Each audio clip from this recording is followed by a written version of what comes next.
Welcome back, Smite fans, and well, you probably don't recognize me at all unless you've been watching Paladins for the last year, but I am coming home to Smite, and I'm excited to be here. My name is Gormizer. We're about to get into a fantastic set, but to do that, I'm going to have to introduce the person sitting on the desk with me. Of course, he needs no introduction, but it's F. Dot coming through, and we actually get a really good set today because we get Renegades and Rival, and Renegades were that team that kind of came in, were surprising everyone, and even though it was week one, maybe take it with a grain of salt, they beat Dig, which is something no one else has been able to do. It's insane watching Sadak. Wait. We're okay. No. Other game. This is SPL, not PPL. Yeah. That was last week. Roger that. Now, the Renegades have come in here a little bit later than everybody else, and like Gore said, toppled the untoppable. That's real nice. And they've looked real strong, and they slowly kind of quieted down, sort of like SK did earlier in the year as well. But going head-to-head against Rival, I think this is a nice litmus test, because not only do I think that the teams match up here talent-wise, but also you come in hot, everybody's excited. There's like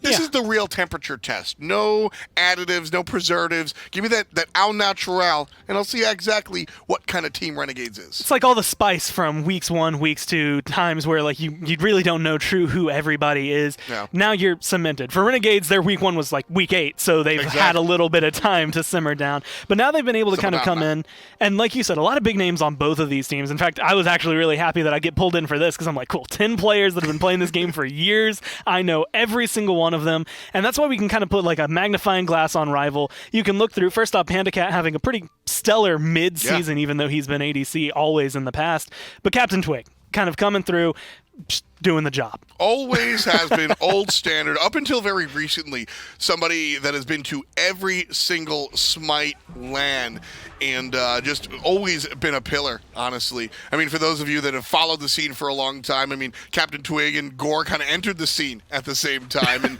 you know, all the way back then, that's really Captain Twig's still doing it. He comes through with this eclectic gameplay style.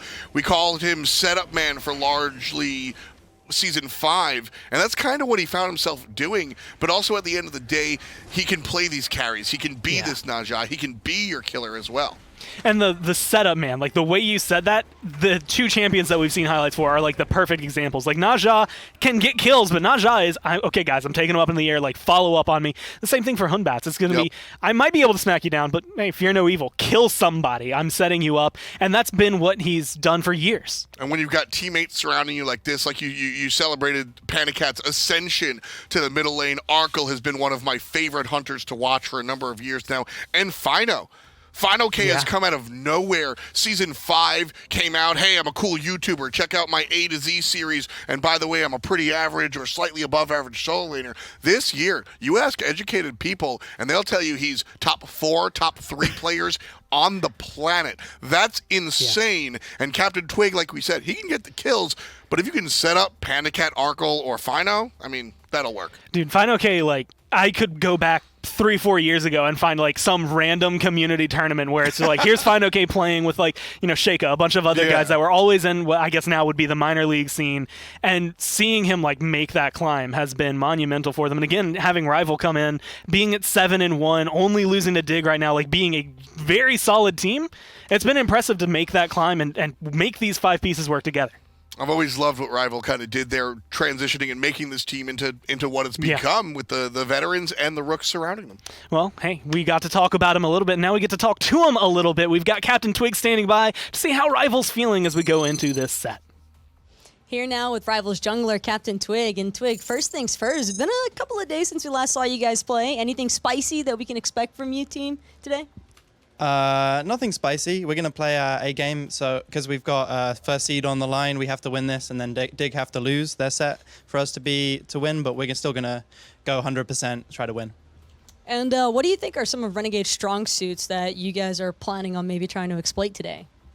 Stuff we're trying to exploit is really hard. They play quite similarly to us. Cherry's really similar as a jungler to me, so I don't know. We're just going to try to play our game, try to just be better as individuals and as a team. Just try to turn up for the games. And do you mind expanding, actually, what you mean when you say that Cherryo is a pretty similar jungler to yourself? Because I think that's pretty interesting. So Cherryo, I guess, wants to win the team game over anything. He doesn't want like an individually like special performance. He plays very similar characters to me. He just wants to do the same thing that I want to do in terms of setting up the team. in the game, basically. Well, I'm sure it'll be a great battle between both of these two teams, and looking forward to seeing what you guys have on the line for us here today. We'll get it back to you guys over on the desk. A lot of what he implied at the very beginning, I think, is the most important thing to hone in on, which is that there's implications for first place here. If they are able to win, if they are able to kind of topple that, like, that's where Rival's mindset is. It's not, can we win? It's, okay, do we get to take over Dig, or is it going to be a little bit more of a rough path for us? Renegades on the other side, they're in the middle of the pack, and this is very important because I think when you look at it from the player perspective, obviously what Captain Twig said, I mean, that's really literally how you pay your bills. Are we first place, second place, third place? Yeah. But there's also this mentality, which I talked a lot about with Trifecta versus Luminosity, where just that player confidence. And I think when you look at Renegades versus Rival, if Renegades win this one, all of a sudden they're going to be in a spot where, well, we can be one of the top teams. They're kind of in the middle at the moment. And in order to do that, I agree with Twig. I think the jungle is really important. Let's look at Cherryo. Captain Twig called him very similar. I think Captain Twig is that guy perfectly in the middle, where you can give him a Daji and make him just be an all-out Loki star, or you can give him the pure setup character in a, let's say, Batz. And when we look at Cherryo, I find Cherryo a little bit more on the setup than the aggressive side, but definitely still the same flavor profile, if you will, of what Captain Twig likes to do. I mean, honestly, when it comes down to it, not only two junglers that have been jungling, again, forever, but two styles that have evolved almost similarly, like, with each other. I feel like Cherryo and Captain Twig has been a jungle matchup that has been seen for years in SMITE, and as long as it keeps going this way, is going to be seen for years in SMITE. And I think this is going to be, and, you know, and you can elaborate on this, but just more essential for this game is how important these junglers will be in setting up the likes of, like, fineokay, as we mentioned earlier, or Nika in this case. Very true. Nika's been standing on his own 2 feet for sure. Season 6, a kind of standout year for him. But this man right here, Cherryo, like we said, the guy to set it all up. And it's honestly, I think most of the time when you come into these games, it's how well will these guys perform? I think it's the conversation around them and more, how well will these guys be allowed to perform? Yeah. I think Rival and Renegades are going to be isolating and looking at these two players that we've talked about, Cherryo and Captain Twig respectively, and just go, all right, well, our job is to cut down the jungler aggression. And if Cherryo is allowed to play well, if Captain Twig is allowed to play well, that'll be the large difference there. I'm sure this joke has already been made at some point since Renegades have been here for a while, but I'm sure Cherryo's really happy to be playing on LAN and not dealing with the ping anymore, because that's like the one thing that always came up is just, this guy was a remarkable jungle, and it's like, oh, by the way, he's playing on 250 plus ping every single game. That was actually an interesting talking point coming up to this point, because right away we watched him play on the Batz and the Daji, and watching some of those shots was almost compensating for the lag and missing them in his first game, his second game. Then later, as we saw more and more, it became a little bit more robust in practice. So everybody a little bit more comfortable there for the Renegades. Well, we looked at Nika as someone he could set up, but the other person he might be setting up a little bit is going to be Dardez, the mid laner here for Renegades. We actually have him standing by to see how they're feeling, as their 4-3 isn't quite, I think, where they wanted to be. Here now with the Renegades mid laner, Dardez. And Dardez, I feel like we never get to hear from you on these types of pre-game interviews. So give us some of your thoughts, first and foremost, of how the day's been for you.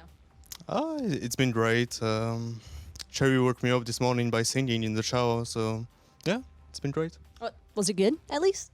It was a good singing, yeah. Like 7 out of 10. Do you think it's got you in the zone today to try and play spoiler against Rival as they attempt to try and secure that first seed? Yeah, I think we'll be fine. If no one of us troll, we'll be fine.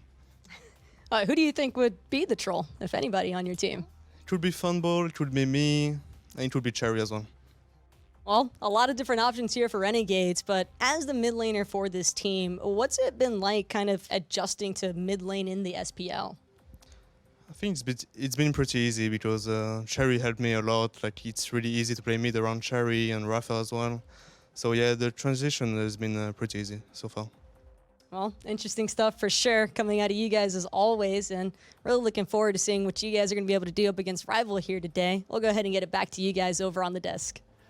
Rival comes into this, and like their interview kind of makes me think like formal business, right? Like they're coming in and they're like, okay, you know what? Like this is we have a game plan, we're prepared. Like we're looking at moving ourselves forward. Like I don't think I've seen a single Renegades interview where they didn't just come off super relaxed, no matter what. Like they're playing one of the the number 2 team. They're playing one of the best teams in the league, and they're like, yeah, we could probably win. That's the squad, man, and that's what makes competitive anything, sports, etc., team environment so interesting to me, because I don't think that there is a right way to run your locker room. And what I mean by that is Renegades are a team that I know that they take it seriously, but from the outside looking in, might look like they're blasé, aloof, not really paying attention. iRaffer bleeds this game, but he will hit me if he hears me say that. They want to just hang out and chill out, and that's how they comfort themselves. That's how they find their victories. Other teams have to be a little bit more cut and dry and more militaristic. However you find your victories is the important one. Well, it's that mentality of like, how do you want to come into the day? Like, do you want to come in maybe a little stressed out because you're like, oh my god, are we going to win? Yeah, like, you what do we need do? Like, you're almost tweaking out at that point, right? Or you come in and you're like, you know what? Like, we can do this. Like, if we lose, it's not the end of the world. If we win, that's pretty awesome. Yeah. But as long as you're relaxed, like, it kind of helps your mental nerves coming into the day. Of course, I don't think either of these teams are going to be suffering any kind of problems with that. And to be fair, I'm not painting the picture that Rival are the opposite side of the spectrum. Oh, no. you got a team of PolarBearMike and PandaCat on your squad, let alone... See, Captain Twig is that discreet little troll. You watch these Captain Twig interviews, and he is regularly just kind of trolling, but, you know, in the classic English straight-face type way, nobody has any idea. So a nice kind of approach there. Just don't let him touch your citrus. Don't let him touch your citrus. Either way, you get some shots at Arkkyl coming out from Renegades. They get rid of the Freya, the Chronos. On the other side, Amos and Cobb Merlin banned out, which leaves open the nice big snake. One of my favorite ults I think I've ever gotten to see in the game just because it's so monumentous. But, I mean, he brings a ton in the solo lane. Absolutely. Solo lane, you could talk about support. Honestly, I'd put mid lane over support, although it's been a couple of weeks since Zeros has been doing that. Realistically, what Jormungandr brings is just an undesirable, an unreasonable attention to your back line. Jormungandr, when he's on the opposing team, your front line doesn't exist because he will literally leapfrog over them. Also, the knockup sets up some nice choices across the way, but Jormungandr just ensures that you will always have access to the enemy's damage dealers. And coming into this, we had highlighted a lot of the junglers, but I mean, for solo lane, like having someone that's, well, easy to set up, it's probably going to be very good to just be able to have Nika on someone that you know is strong, you know is going to be able to do their own thing, and now is going to be even more facilitated because of that. Poseidon and Terra into this pick. First of all, Terra's just been very successful as of late in the Pro League. She does a number of things, from the micro play at the first wave, the way you knock it out with the rocks, to team fights, ultimates, etc., etc., etc. But two things that I really like about these two different characters. Poseidon's passive allows him to be speedier than most, which when Jormungandr's up in the ultimate should allow him to avoid some of those knockups. You see the telegraphed spot on the ground that the Jormungandr's going to be coming in or out of. Poseidon, assumably, is speedy enough to get out of that. And Terra, knock-up immune. So even if the snake worm is going on the back line and trying to hit everybody, Terra, she'll take the damage, but she'll shrug off the added crowd control. So Rival right now kind of taking two choices that those aren't the reasons that they are selected. Poseidon and Terra strong in their own right, but certainly some bonuses that Rival will take to the bank. It's very interesting to find yourself in a position where I think every single matchup, every player across the board for these two teams, they're not only going to have very similar god pools, but also they're going to be playing all over the place. Like, it's all going to be able to be decisive. It could be something that makes or breaks the victory. So I think a lot is going to be pressuring that out. And again, highlights in the jungle, something we've been seeing. Could be support, but we've seen Cherryo favor this. Naja locked in along with the Hachiman. Exactly. Renegades. I would lean on Cherryo to be in the Naja, but as you said, you know, the support player, that's always a thought process. Rival going the fat boy in the mid lane. Gotta love it. Zhong pretty tanky. And when you've got a Naja across the board, who Naja can, if built in the jungle, can just delete your mage, sometimes from 100 to 0, Zhong won't let that happen. His natural protections are a little bit tankier than you would expect from other choices there. I'm forgetting the fact that Poseidon was literally first selected. So Zhong in the solo lane a little bit more likely. That's just my bad. I think it's fun to think that, I mean, Poseidon and Zhong could admittedly both trade out in mid. At that point, you have to maybe run Poseidon ADC, and that's going down a hole nobody wants to go down. Funball's on But it has been there. Funball's on Renegades. We're not going to see the Poseidon Hunter anytime soon. Aggro's not here, so I need to mention Poseidon Jungle is a possibility.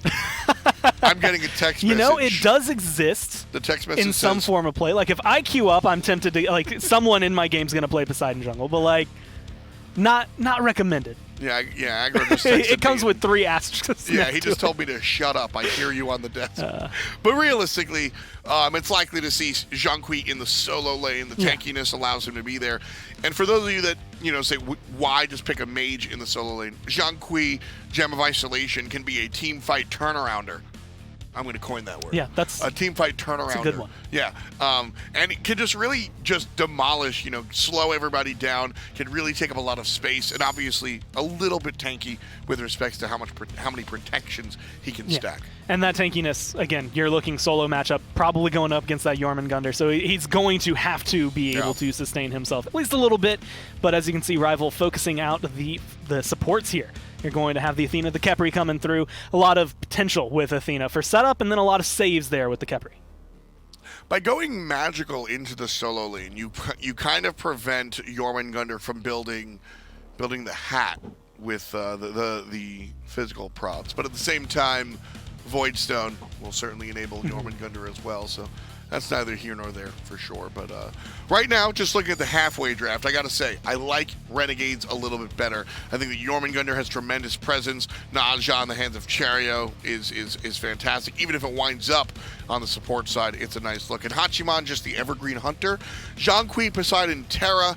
I'm looking for a little bit more control. Yeah. It's funny because all 3 of these characters, I think, have a number of control elements in their kit. But we'll see what the rest of the draft looks like.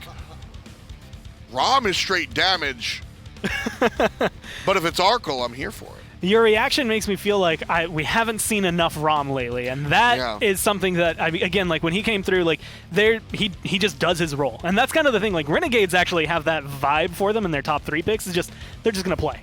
Whereas Rival, as you were mentioning, like with Poseidon, with Terra, with Zhong, feels very stylized. Feels very, this is the kind of composition we're going for. This is the fight we want.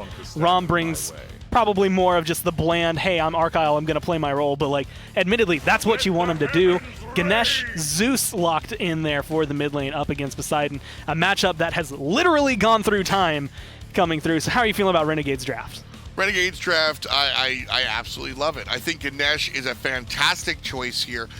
Terra is a combination character. She wants to drop her monolith, dash forward, dash a second time. The second you see that monolith come out, Terra can't dash any longer. All of a sudden, she's in trouble. Zhong going to ult, no doubt.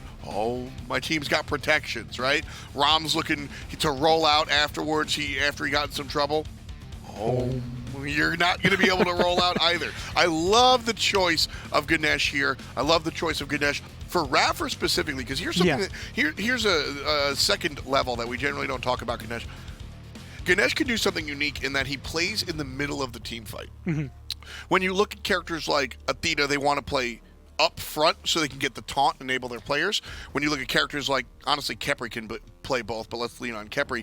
Khepri sits at the back, looks for long-range roots, long-range abducts, and long-range kind of revives. Ganesh sits in the middle, pops down the box, tosses forward the ball, turns behind to peel with the silence, turns to the side to dash. That ability for Ganesh to play all throughout the team fight is very important, and it feeds to iRaffer's playstyle as well. I love this choice for the way it fits in with respects to the abilities versus abilities. I love this choice for the way it fits in with respects to the rest of the characters on the team, and I love this choice with respects to how the player plays it as well. Flat out, Gore, Renegades have a draft I'm very impressed with. And I think they have the ability to execute it. But now I'm going to jump into what we were talking about before the game, because I think it fits perfectly here. Naja for the jungle, probably the Erlang for the jungle on the other side. In that matchup, do you favor one or the other? Like, one's maybe a little more early game oriented, one a little more late game. Like, does this favor anyone? I think honestly these characters are very similar. Both of them are going to be able to get involved very early. Naja with the ring bounce,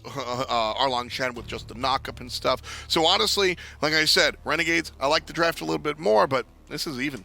Well, hey, we've got Renegades, we've got Rival, we've got the casters ready to take us into Game 1. It's going to be Finch and Hindu Man.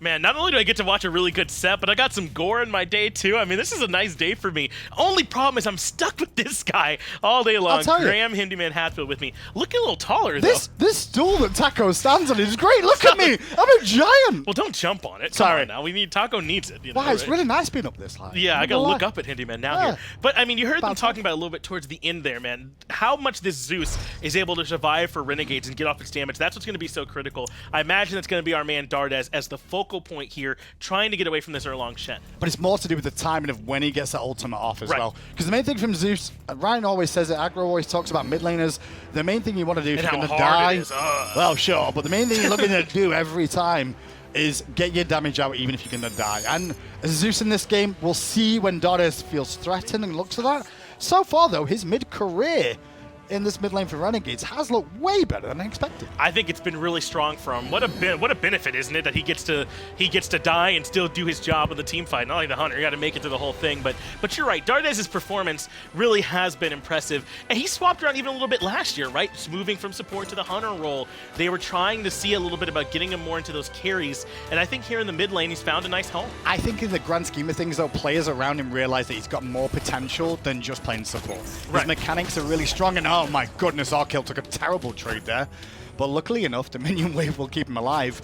I'm excited about that matchup, though. Yeah, Funballer and Arkkyl, man. I mean, these two guys going back and forth as certainly familiar with one another as EU Hunters last year as well. But we don't see that a whole lot. They were up ahead of the waves trading out autos, but we don't see that much anymore. I mean, probably because it's like Freya's and Jingwei's over here where they're safe. But two traditional actual hunters over here battling it out. You like to see it. And the danger is that we may actually see a lot of kills in that lane as time goes on, especially if they're left alone, because it's going to be about snipes versus the mounted archery and how well that plays out. In the solo lane, though, you know, Guardian versus Mage, Zhong versus Jorm. It's like the old days and the new mixed together. That's right. It is a little bit old over here with the Zhong Kui hanging out. Really? Rival, the heavy favorites here in this game, and I think that's fair. Rival have looked really, really good this phase, but Renegades have been up and down too. They have a ton of upside potential, even if against a team like Rival. I think the initial focal point of Renegades when they came into the league, they got a big win over Dignitas, and with the fact Dignitas hadn't lost to anybody else, everybody kind of expected, oh, he hit it! Cherryo hits the max range sash, but can't do much on the back end of that. Arkkyl just gets in some free shots. I get why you were kind of playing that one off, because it did look like he was out of range. And even if he gets the sash, what can he do? Sometimes it's poke that matters, and sometimes it's not poke that matters. And like, seeing him sash from that distance, I'm like, well, sure, you hit the sash, but you're level 2. I mean, you're going to, what, lose 200 health maybe, and then just health pop back up? Talking about the health potion state, though, keep an eye on that. Arkkyl is now out of potions completely. So he may have to head back to base a little bit earlier on. Well, that is a small win in there for Cherryo. I was thinking maybe he was looking to see if he could kind of spook Arkkyl into using beads in that situation maybe and put those on cooldown and open up the door for Funballer, because that's a big tool for Hachiman in the 1v1, that Iajutsu stun. So often that's the difference between a Hachiman winning and losing a trade. Funny enough as well, in the early game, around level 2, level 3, there can be a situation where a player won't level their escape ability straight away because they're not worried about getting engaged on. Especially nowadays, yeah. If there's a decision to go for more damage to clear the wave a bit more effectively, it can come at the cost of their escape. And if a gank comes in that's impromptu, unexpected, and you get caught with your pants down, you're not going to have a fun time. No, that's not absolutely not the kind of thing that you end up wanting to have happen to you, being caught without your pants where they're supposed to be. As fineokay on the Zhong Kui, he's going to be getting a little bit of help coming his way from Captain Twig. They want the blue buff invade, but they're not alone. Even PolarBearMike is here. Cherryo going to have his work cut out for him to stop this invade, but they want the kill instead. Just going to head towards the Najan, lock him down. Once the pin's there, that's first blood for Rival. Cherryo played that pretty well for the most part. He kind of waited for the attempt in the blue buff steal. I think the real window was he just didn't expect the amount of aggression, because they really did just turn around, pop the sprint, and he was dead. As soon as he went aggressive, that's where he got punished down. It was just well played by Rival because they baited him enough to keep him interested. You're exactly right. It's those two things for me as iRaffer, or excuse me, Dardez in some trouble as well. Beads have to come out early here, but PandaCat trying to follow up. They just do not have enough. But to go back to the blue buff, it was that fineokay kept Nika out of it, but then like you said, normally you can't move up to the buff because they're trying to secure it and not go for your life. Right? Exactly. I mean, what you saw the Terra wall get deployed and you're like, ha,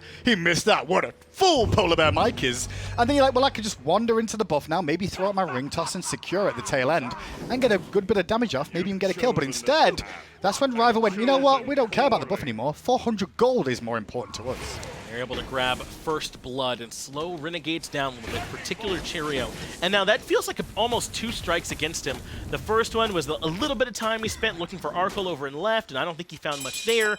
And now coming over, not being able to get the blue and taking a spill. So far, Rival have done a good job mitigating this nausea. Not too worried about it just yet, though. Cherryo is definitely somebody that comes into his own, in my opinion, in the mid-game more than anything else. Sure, he can have good early games like any other jungler can.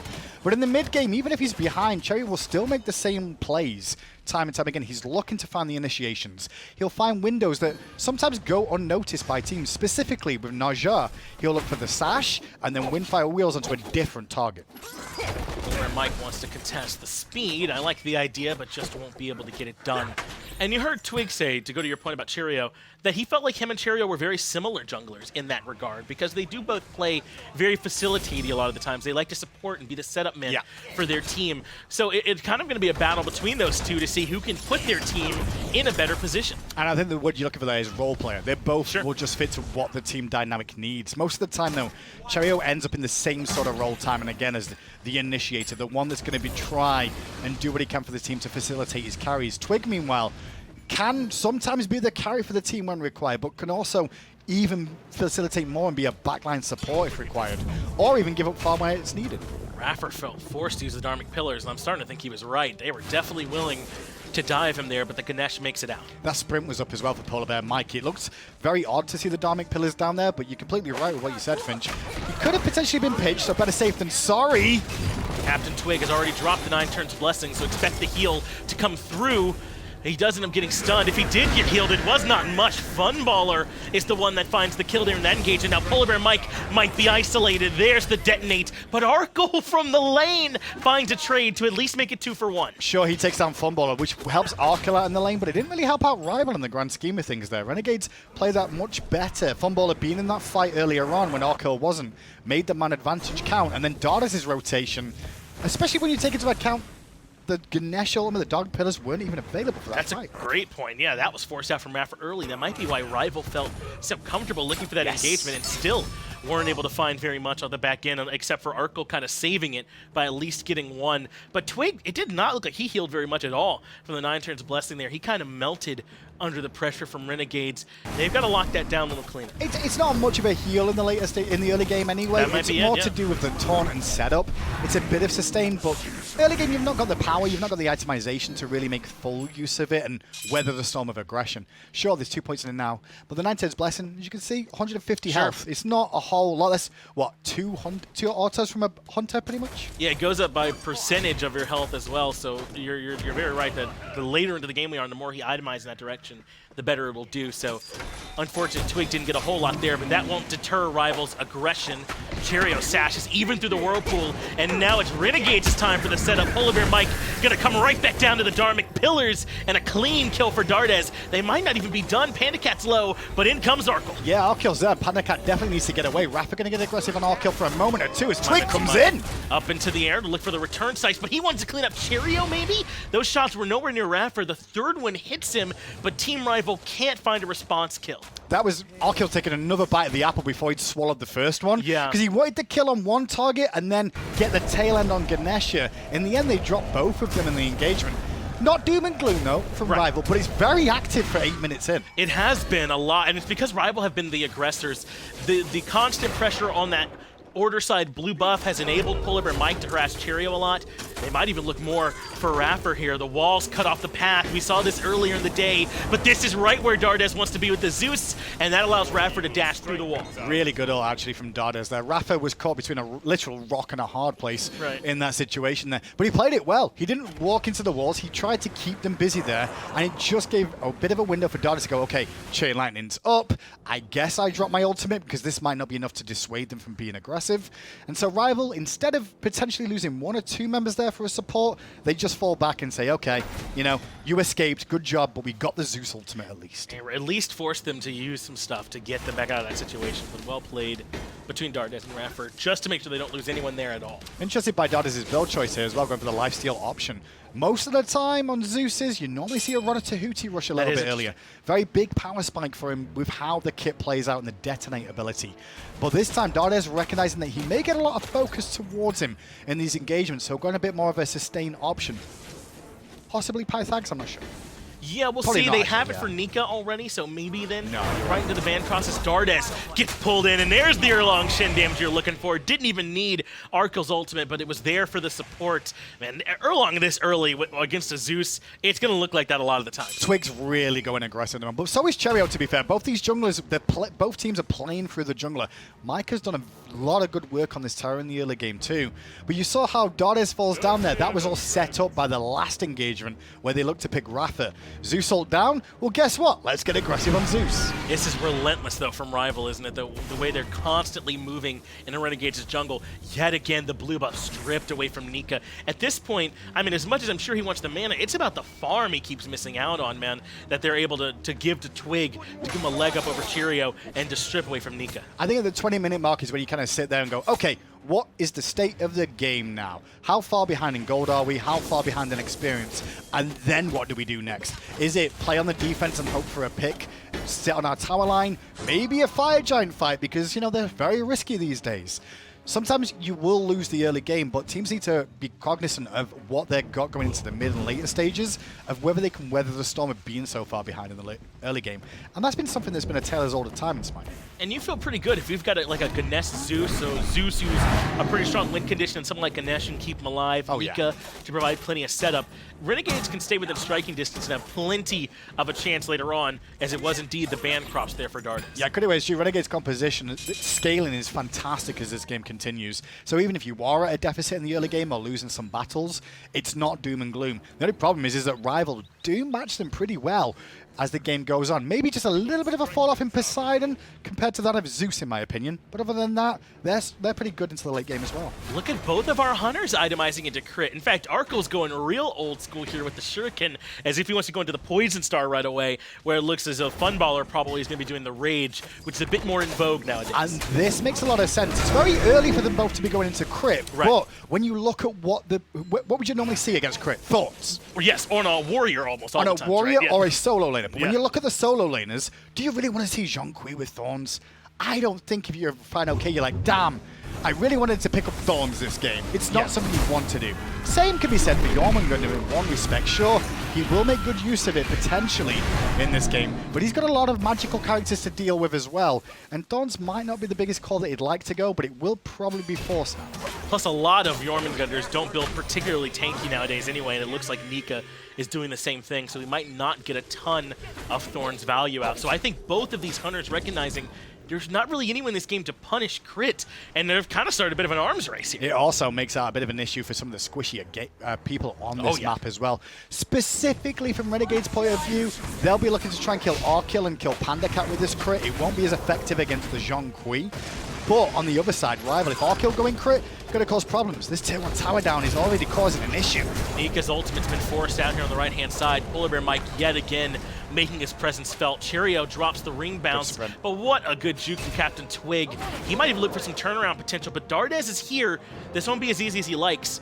Cherryo, though, knows he can't afford to go for an ult there. Just a little bit more respect out of Rival. They get the tier 1 tower and force the ultimate out of Nika. After the fact, though, you see the sprint pop from Mike to avoid the ring toss slows that come through there. More importantly, is Cherryo and Captain Twig had just traded off in the jungle around the fire giant. They both had used their beads, but Twig's ult was on cooldown where Cherryo's was still available.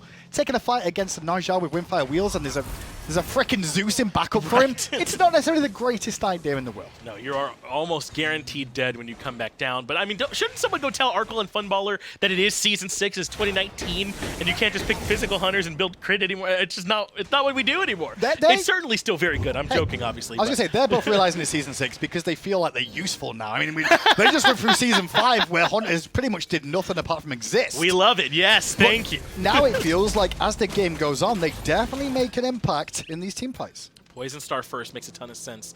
This item is so good, we often even see it built not even in full crit builds. Really it's like just this. so strong up against your opposition. So that's why Arkkyl's grabbed it, and he's able to get into it a little bit sooner, it looks like, than Funballer for a nice power spike. It's one of these items that got quite a few nerfs in the last couple of seasons that we've seen it drop out of play a little bit more, but the reduction of actual damage done by a target is huge. As Rival take the Gold Fury there, pretty much contested. You just saw the tail end of Renegades trying to get in with the Dharmic Pillars, but it was more hope than anything else. Dharmic Pillars is a nice idea, but it's just so hard to beat out Kraken for PandaCat when it's used accurately and on time. And that time it was. Rival grab the Gold Fury, and yet again, they've been the aggressors all game long. Doug, put the charts up for me, my man, because this has been all Rival, and you can see it in these graphs, just this steady decline down in terms of gold and experience. They've been relentlessly pressuring the jungle. Most of the time, there's a magic number that you'll aim for, but with how the season's been progressing, specifically yesterday. Yeah, that's right. With Is 16K is not enough, or 12K, and then you're like, well, okay, maybe that number's even higher than it is, but I think a lot of that really does come down to the compositions the teams are drafting, because it's not as easy to just walk up to a Phoenix and end it these days. Yeah. If there's a comp that can defend at the Phoenix line, it can cause problems. Wow, Stone and Binding from fineokay. I mean, both of these solo laners kind of leaning in between that bruisery sort of play. Love Stone and Binding on Zhong as well. It's kind of a situation where, sure, you might be losing out on a bit of damage and survivability for going this, but if you think about how the card applies a slow for multiple seconds, and if he does look at investing in a gem of isolation, that slow consistently continues to be out there, fineokay is just going to be providing a defensive debuff consistently to targets in these engagements. And guess what? There's a Kraken waiting for when he can have some follow-up there. It's like Spear the Magus, but he doesn't have to be as squishy to build it, right? Captain Twig does a really good job getting out of there. I spoke too soon. Dardez, I have to think he was bestowed that by the Dharmic Pillars on the back end. Dardez, though, avoids the damage from the Kraken. That's all his relics still on cooldown, and Team Rival knows fineokay barreling down Main Street. fineokay's done a pretty good amount of damage there, but the more important damage was from Dardez towards Captain Twig. iRaffer will go down to PandaCat, though, as he was caught against the wall and there was just no escape. But the defense towards Dardez is good, and yes, there is a solo kill. Arkkyl's able to find Funballer elsewhere on the map. That really is the backbreaker there for Renegades, because that was a 1-for-1 up until that. Now Arkkyl can fully threaten duo and pull Cherryo away from this engagement. I'm sure we'll get a replay of that at some point in time, but Poison Star versus Rage is the difference. Remember, Poison Star reduces your damage done. And that's why we saw Hunters go for it so much last season. Yep. Because if you don't match it, you're also going to be at a deficit. And Rage still want those stacks to be really relevant. And it's a better upfront item to the point that you were just making. The re-engage that was good from fineokay and PolarBearMike to force out Nika's ultimate. I do want to point out Arkkyl and Funballer's ultimates are both on cooldown here too. So it looks like the ult trade did end up favoring Arkkyl in the end. And that's always the advantage of a Rama in the grand scheme of things, be able to get out of combat for a while. Dardez, though, was never getting away from that. This is a fast game, though. 10 kills in 16 minutes, Finch. I think we might see Fire Giant soon. Well, the Frenzy's on cooldown from PolarBearMike. He's got 40 seconds until that's back up, but they might not even need it. iRaffer does have Dharmic Pillars, his best chance to try and contest. He used his own Frenzy, drops it. It's just not enough. Rival secure the objective, even up against iRaffer, and now they fall back safe. I'll tell you what, iRaffer really rolled the dice a little bit more so than I expected there. I expected him to drop the Dharmic Pillars even earlier on that to just put him into a really bad zone potentially, and then maybe going in silence with the Frenzy pop too. He left it very late to do all those things and just went for the last hit, which I can understand, but I was surprised. I expected to see maybe he drops the pillars on the FG and also hits a couple of members, maybe dissuades them a bit worried about an engagement. In the end, though, it's a good take of the Fire Giant from Rival here. Yeah, he went all in on the steal there and not looking for kills. His Funballer's Knight might be about to get a little bit worse. Good job getting up, though, onto that mounted archery, and that should safely get him out of there. He holds on to the beads as well. It's brutal, though, when you look at what Rival just did. Take the Fire Giant. What did Renegades get while that Fire Giant was being done? They didn't even get the tier 1 tower in the left-hand lane. Bugger all, right? What would you say over there in England? Yeah, it's a bit of a rude word to say that. Oh, no? Oh, no. Maybe in the 80s and 70s. There's much worse words on the internet these days. I don't know what you say over there. Tier 2 tower Bloomin' goes down. nothing. Was it? Bloomin' nothing. Bloomin' nothing. There you go. It's a better way of saying it. You like that accent, yeah? Yeah, good job. Yeah. Thanks, Andy, man. It's the Who's first time the I've ever real got to English say man that. here? Guess it's Finch. Okay. We've learned that now. Tier 2 tower and left goes down. Rival have controlled the map really all game long to the tune of an 11,000 goal lead. We're not even 20 minutes into this one, and it feels like it just happened slowly and bit by bit over time, and Renegades kept losing just a little bit more than what Rival did. Now all of a sudden it's out of control. And this seems to be what Rival have been exploiting of Renegades here, keeping them on the back foot more than anything. Consistently engaging on multiple areas of the map and going, okay, Renegades, react. At the same time as that's happening, they're going, okay, Renegades, react over here at the same time. And that can discombobulate the comms a little bit. Rival are definitely playing through their strengths, which was Captain Twig for the beginning of this game. More importantly, it set PandaCat up in the mid lane to get a 4-level lead now over Dardez. That's really impressive what PandaCat's been able to do here in this lane matchup.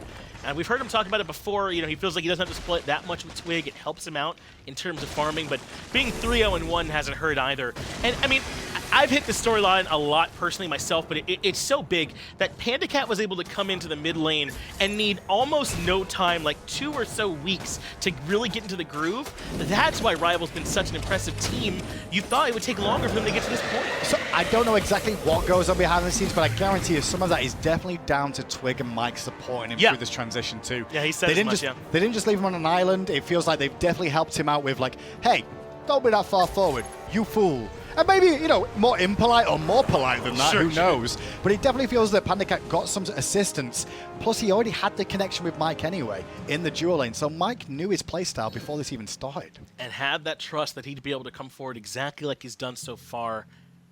Way up there at the top of the player damage charts, though, who else could it be but fineokay on the Zhong, more than double the next person. He's also had himself a bit of a breakout season. You're going to say it's all fake damage, Hindu? No, fineokay is fake, because you added that bit on the end when I went whatever, by the way. Oh, no, I see. More to do with, you're fighting Jorm in lane as a Zhong, you're going to do a lot of damage to him, right? But he ain't going to die much, as you can tell. Nika's still alive and undying so far in this set. The only one, actually, on Renegade's side here.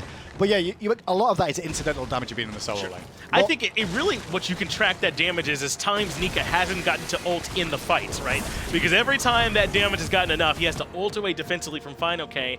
And I don't know if Nika's been able to ult into Rival at all in 20.5 minutes. No, he hasn't had the chance. Oh, Cherry. Oh, we'll put that one down to lack of lag. That's what I'm after here. That's what I'm going to say. Cherryo's just trying to keep the minions pushed up here, and he's going to have Twig into face, and I think he'll end up falling down for this to get collapsed on now. All he's trying to do is trying to waste a bit of time from this fire giant. It's a terrible death to look at on the screen, like what you're doing over there. But think about, if you've not got minions, you can't take a Phoenix. What's the most important Phoenix to take? It's the left-hand Phoenix, the one furthest away from the fire giant. If you can strip out all the minions, you're forcing Rival to take a fight against a Phoenix where they don't have minion support for backdoor protections. It's weird, but it does make some sense as long as his team can hold a middle lane now. Can they do it in the 4v5, though, especially with fineokay's ultimate up, PandaCat waiting to crack, and Twig goes in, gets Dardez and iRaffer. Dardez finally responds with a lightning storm. It does bring Arkkyl low, but what about fineokay? He's made his way into the team fight to buy some space. Frenzy popped now by iRaffer to try and fight back, but Rival have one of their own which to answer, but fineokay has been whittled down, and Funballer claims his life. This really isn't a bad fight for Renegades, Finch. They've done a very good job in a 4v5 there to hold their own. Rival just kind of tried to force it straight down the throat of Renegades, and Renegades went, okay, we'll just swallow and turn around and kill you all. Well played from Renegades to just stagger things a little bit better and just focus on survival more than anything else. Rival, though, went for kills and not the objective. They definitely caused them an issue. Yeah, I also am seeing more and more why aggro really likes Zeus, man, because you could be 4 levels down and getting bullied all game and still absolutely do your job. The lightning storm he drops to the top of the tower maybe wasn't a ton of damage, but it cut off that initial initiation that Twig was trying to set up for with his blink ultimate with the 9 turns blessing. And the minions as well, which means they're not going to get the extra damage onto the Phoenixes. Minions make such a big impact in the game because they're there for farm, they're there for experience, gold, push power, and the removal of back dodge protections. Sometimes you won't notice it, but ults being dropped on a minion wave isn't the worst thing in the world to do. Not at all. I think it was able to serve that dual purpose for them, and just part of what made that push so difficult there for Rival. It was also that they had to finally deal with a Jormungandr ultimate in the middle of the fight too, which I imagine didn't make life much easier for them either. But it was just that they got a bit split up there because fineokay and Twig are able to go in, but the backline could never get in position to follow up. Yeah, we make an excuse for why Rival didn't do very well there, but at the same time, Renegades had trust in themselves as the next fire giant's been done to let Cherryo go off to that left-hand side and do that. The team knew he was doing it and went, yeah, we should be able to defend 4v5, and did just that. However, this time round, it's another fire giant for Rival, and I think Rival will adjust correctly for this one. Keep an eye out for Renegades because their relics are still on cooldown right now. It could be go time again for Rival as the blink's up for Twig. fineokay teleporting in. He will certainly be here for this. He doesn't have any team fighting relic. This is the blink to get him in position. Dharmic Pillar has already been used, but so has PolarBearMike responded with the Earth and Fury from the Terra. So Team Rival will just slow it down. They're not ready to push in just yet. As long as they still have Twig waiting to initiate, that's when they're really going to want to go in. Support for support so far. I'm not sure if Cherryo actually used his beads there towards the tail end. I couldn't tell. But that was just a slowdown of the game more than anything else. Both teams realize, okay, wait for the right window. Keep it on Twig, though. He's going to go. Twig is the one that starts it off yet again. He goes to the back line, gets Raffer and Cherryo. But it's Dardez who's in trouble. fineokay made him the target. Arkkyl melts Raffer, and right side Phoenix comes down. fineokay now has Funballer in the sights. That forces the ultimate, and they'll all just target swap over to Nika, who no longer has the ultimate. And the rest of Rival, they're just going to move on to the Titan. Team Rival has grabbed this one already in under 25 minutes. Oh, have they? Yes, towards the tail end. They will get this at the end. Bitch, that was just a really well played there. fineokay, how are you going to peel a Zhong off of Zeus? You can't do it. How are you going to peel him off the Hachiman straight behind it? Not a possibility. Oh, you're getting back up there again, really well played. Yeah. Goodness gracious. Yeah, this is going to look ridiculous. I like my new story. but you're right. Rival, I mean, I know it didn't work that first time because they did a good job with the Zeus of cutting them off. So what did fineokay do? He went right to the source that time and was like, I'm going to sit on top of Dardez and not let him cast this time in the fight. Especially when you think about the Dharmic Pillars being down. It was used on the wave before that. That's the right, same yeah. as the ult. That hurt a so lot too. the Dharmic Pillars is there to try and stop and slow down the Zhong a little bit, but not enough. That Zhong pick really worked out so well for a Rival in the grand scheme of things. Yep. Not in terms of what it did in the early game. It survived and laned as you expect. It bullied Nika pretty well. A lot of the focus really was Twig in the jungle that set up a lot of this towards PandaCat. Mike as well. Like, I yes, gotta say, him and Mike had a really good game. Mike's early game Terra plays there with the walls and the switch-ups really made an impact in the jungle more than you would expect to see. And you'll probably gloss over with how the score lines went down. Well, because they pressured the blue buff so often, it meant that PolarBearMike could harass Cherryo in his own jungle all the time. He was harassing him around speed buff, around those back camps as well, never giving Cherryo free time to do his own jungle. So he was able to really put him behind. And it's not just him actually putting him behind, but it's also keeping vision on him the entire time. Yeah, they knew where it so was. he's communicating like, hey, Cherryo's back here. I can afford to lose farm as a support player, but Captain Twig, this is what's going on, Twiggy.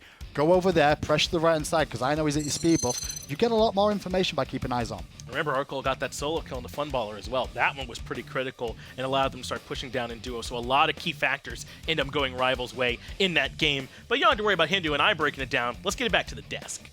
And now we get to look at something I think most people didn't expect to crack into this one, which was that Renegades, I mean, even though the season, the way I guess that you had kind of shaped it was that they started out hot and then kind of petered out, but like you still kind of expected more is the only way I can think to say it for this. Yeah, I mean it's been an interesting ride, I think, for the Renegades, and right now, realistically, I think it was just an identification of Rival. They realized what they needed to kind of overcome what was going on here. Renegades have historically been very strong in the early game, and then that leads to the mid game, and then their late game is just kind of, well, we're here already, let's do it. And so Rival, I think, really focused on that early game, made sure to get wins there when it was important, and then we're able to transition into late. I mean, that goes through and through, not only things that we saw to the jungle applying tons of pressure early on, but also with plays, as Hindu was mentioning just a second ago, where PolarBearMike is being able to kind of help set up the team, much like right there. Arkkyl being able to have, again, consistent performances almost every single step of the way. Like, Rival did what Rival do, which is they showed up, they played, and they won. Yeah, and what's very interesting is that as big of a beating this was, I don't write this off as like, well, that's a 3-0, see you later. I really think that Renegades can come back and adjust, because this was absolutely Team Rival making a team play. And so that actually, I guess, is where things start to shift, right? Rival, like you mentioned, focused on the early game, started to try and win there because they recognize Renegades get ahead, and then they just win off momentum, really. So they control that area. Do you think it's something that was coming through with the team compositions, or do you think it does simply shake down to whether or not Renegades can find those early picks, that early pressure that Rival was just finding in that last game? Column A, column B, Gore. I think it's really that, Renegades can absolutely play a little bit tighter. I think they can absolutely avoid some of these early game traps, especially knowing that they're coming. Because Renegades are a team that want to be aggressive. And essentially what Rival said was, all right, y'all are speeders. We're going to hide at the corner of 2nd Street and then just wait for you to speed past us. We've seen this guy for the past 3 days. All Renegades have to do is slow down a little bit, right? Maintain what's going on and just be wary that somebody's waiting for you. I absolutely think that what happened here to Renegades is something that you can adjust and adapt to. And I think that's actually very telling in the numbers as well. It wasn't crazy high kills for Rival. It wasn't a stomp outright in that defense. It was 20,000 gold that was picked up through the structures, through objectives. Like, they just played Smite over Renegades. And absolutely. Like you said, if Renegades can slow down, they can match that pace. They can be like, cool, you're not going to take this tower anymore. Like, we're going to be able to match you. Like, it's not going to be 3 kills for you and none for us. We can at least go 1 for 1, maybe 2 for 1 in a worst case trade.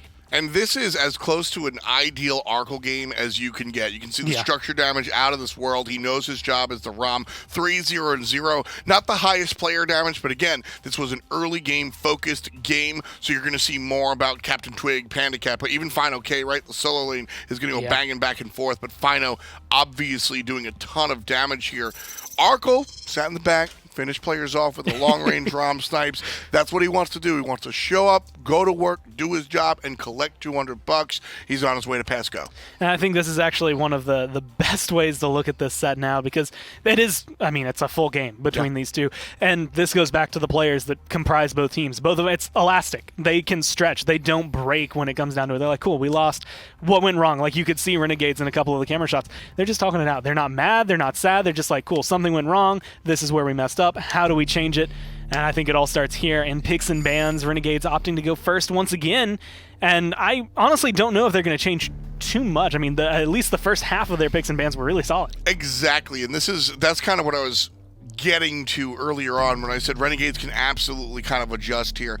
I go for the Naja again. Jormungandr, sure. I don't mind a lot of the selections that Renegades went. It's less of a character selection issue and more of an approach to the game issue, where Rival just, I mean, they read the playbook. Rival just knew. And speaking to Slaney, got a chance to speak to Coach Slaney on the way here, and he kind of just reiterated or doubled down on what I had evaluated, was that, like, look, man, we're not the best early game team, and that's really what Renegades do. We focused this past week on boosting our early game. That's what the guys have practiced in scrims, and that's what we've brought to the game field, and I mean, that's exactly what Rival have done. That said, Renegades are aware of it now, so with one game in the book, I'm expecting a much more competitive game number 2. And this is actually, I mean, literally, right now, a mirror. You swap Merlin and Amuz and Cobb for their bans, but they were both banned out in the first phase. Jormungandr picked up first here, so Renegades very happy to run it back. And now I'm gonna actually dive in where Freya and Chronos are banned. Amuz and Cobb probably can be thrown into that habit, specifically those two from Renegades. It kind of feels like shots towards Arkkyl, because that's where and who is going to be playing them for Rival. Not only are they very good just in general, but also the fact that he is able to pilot it. Do you think it kind of hurts to ban those out and then still have him perform pretty well on the ROM?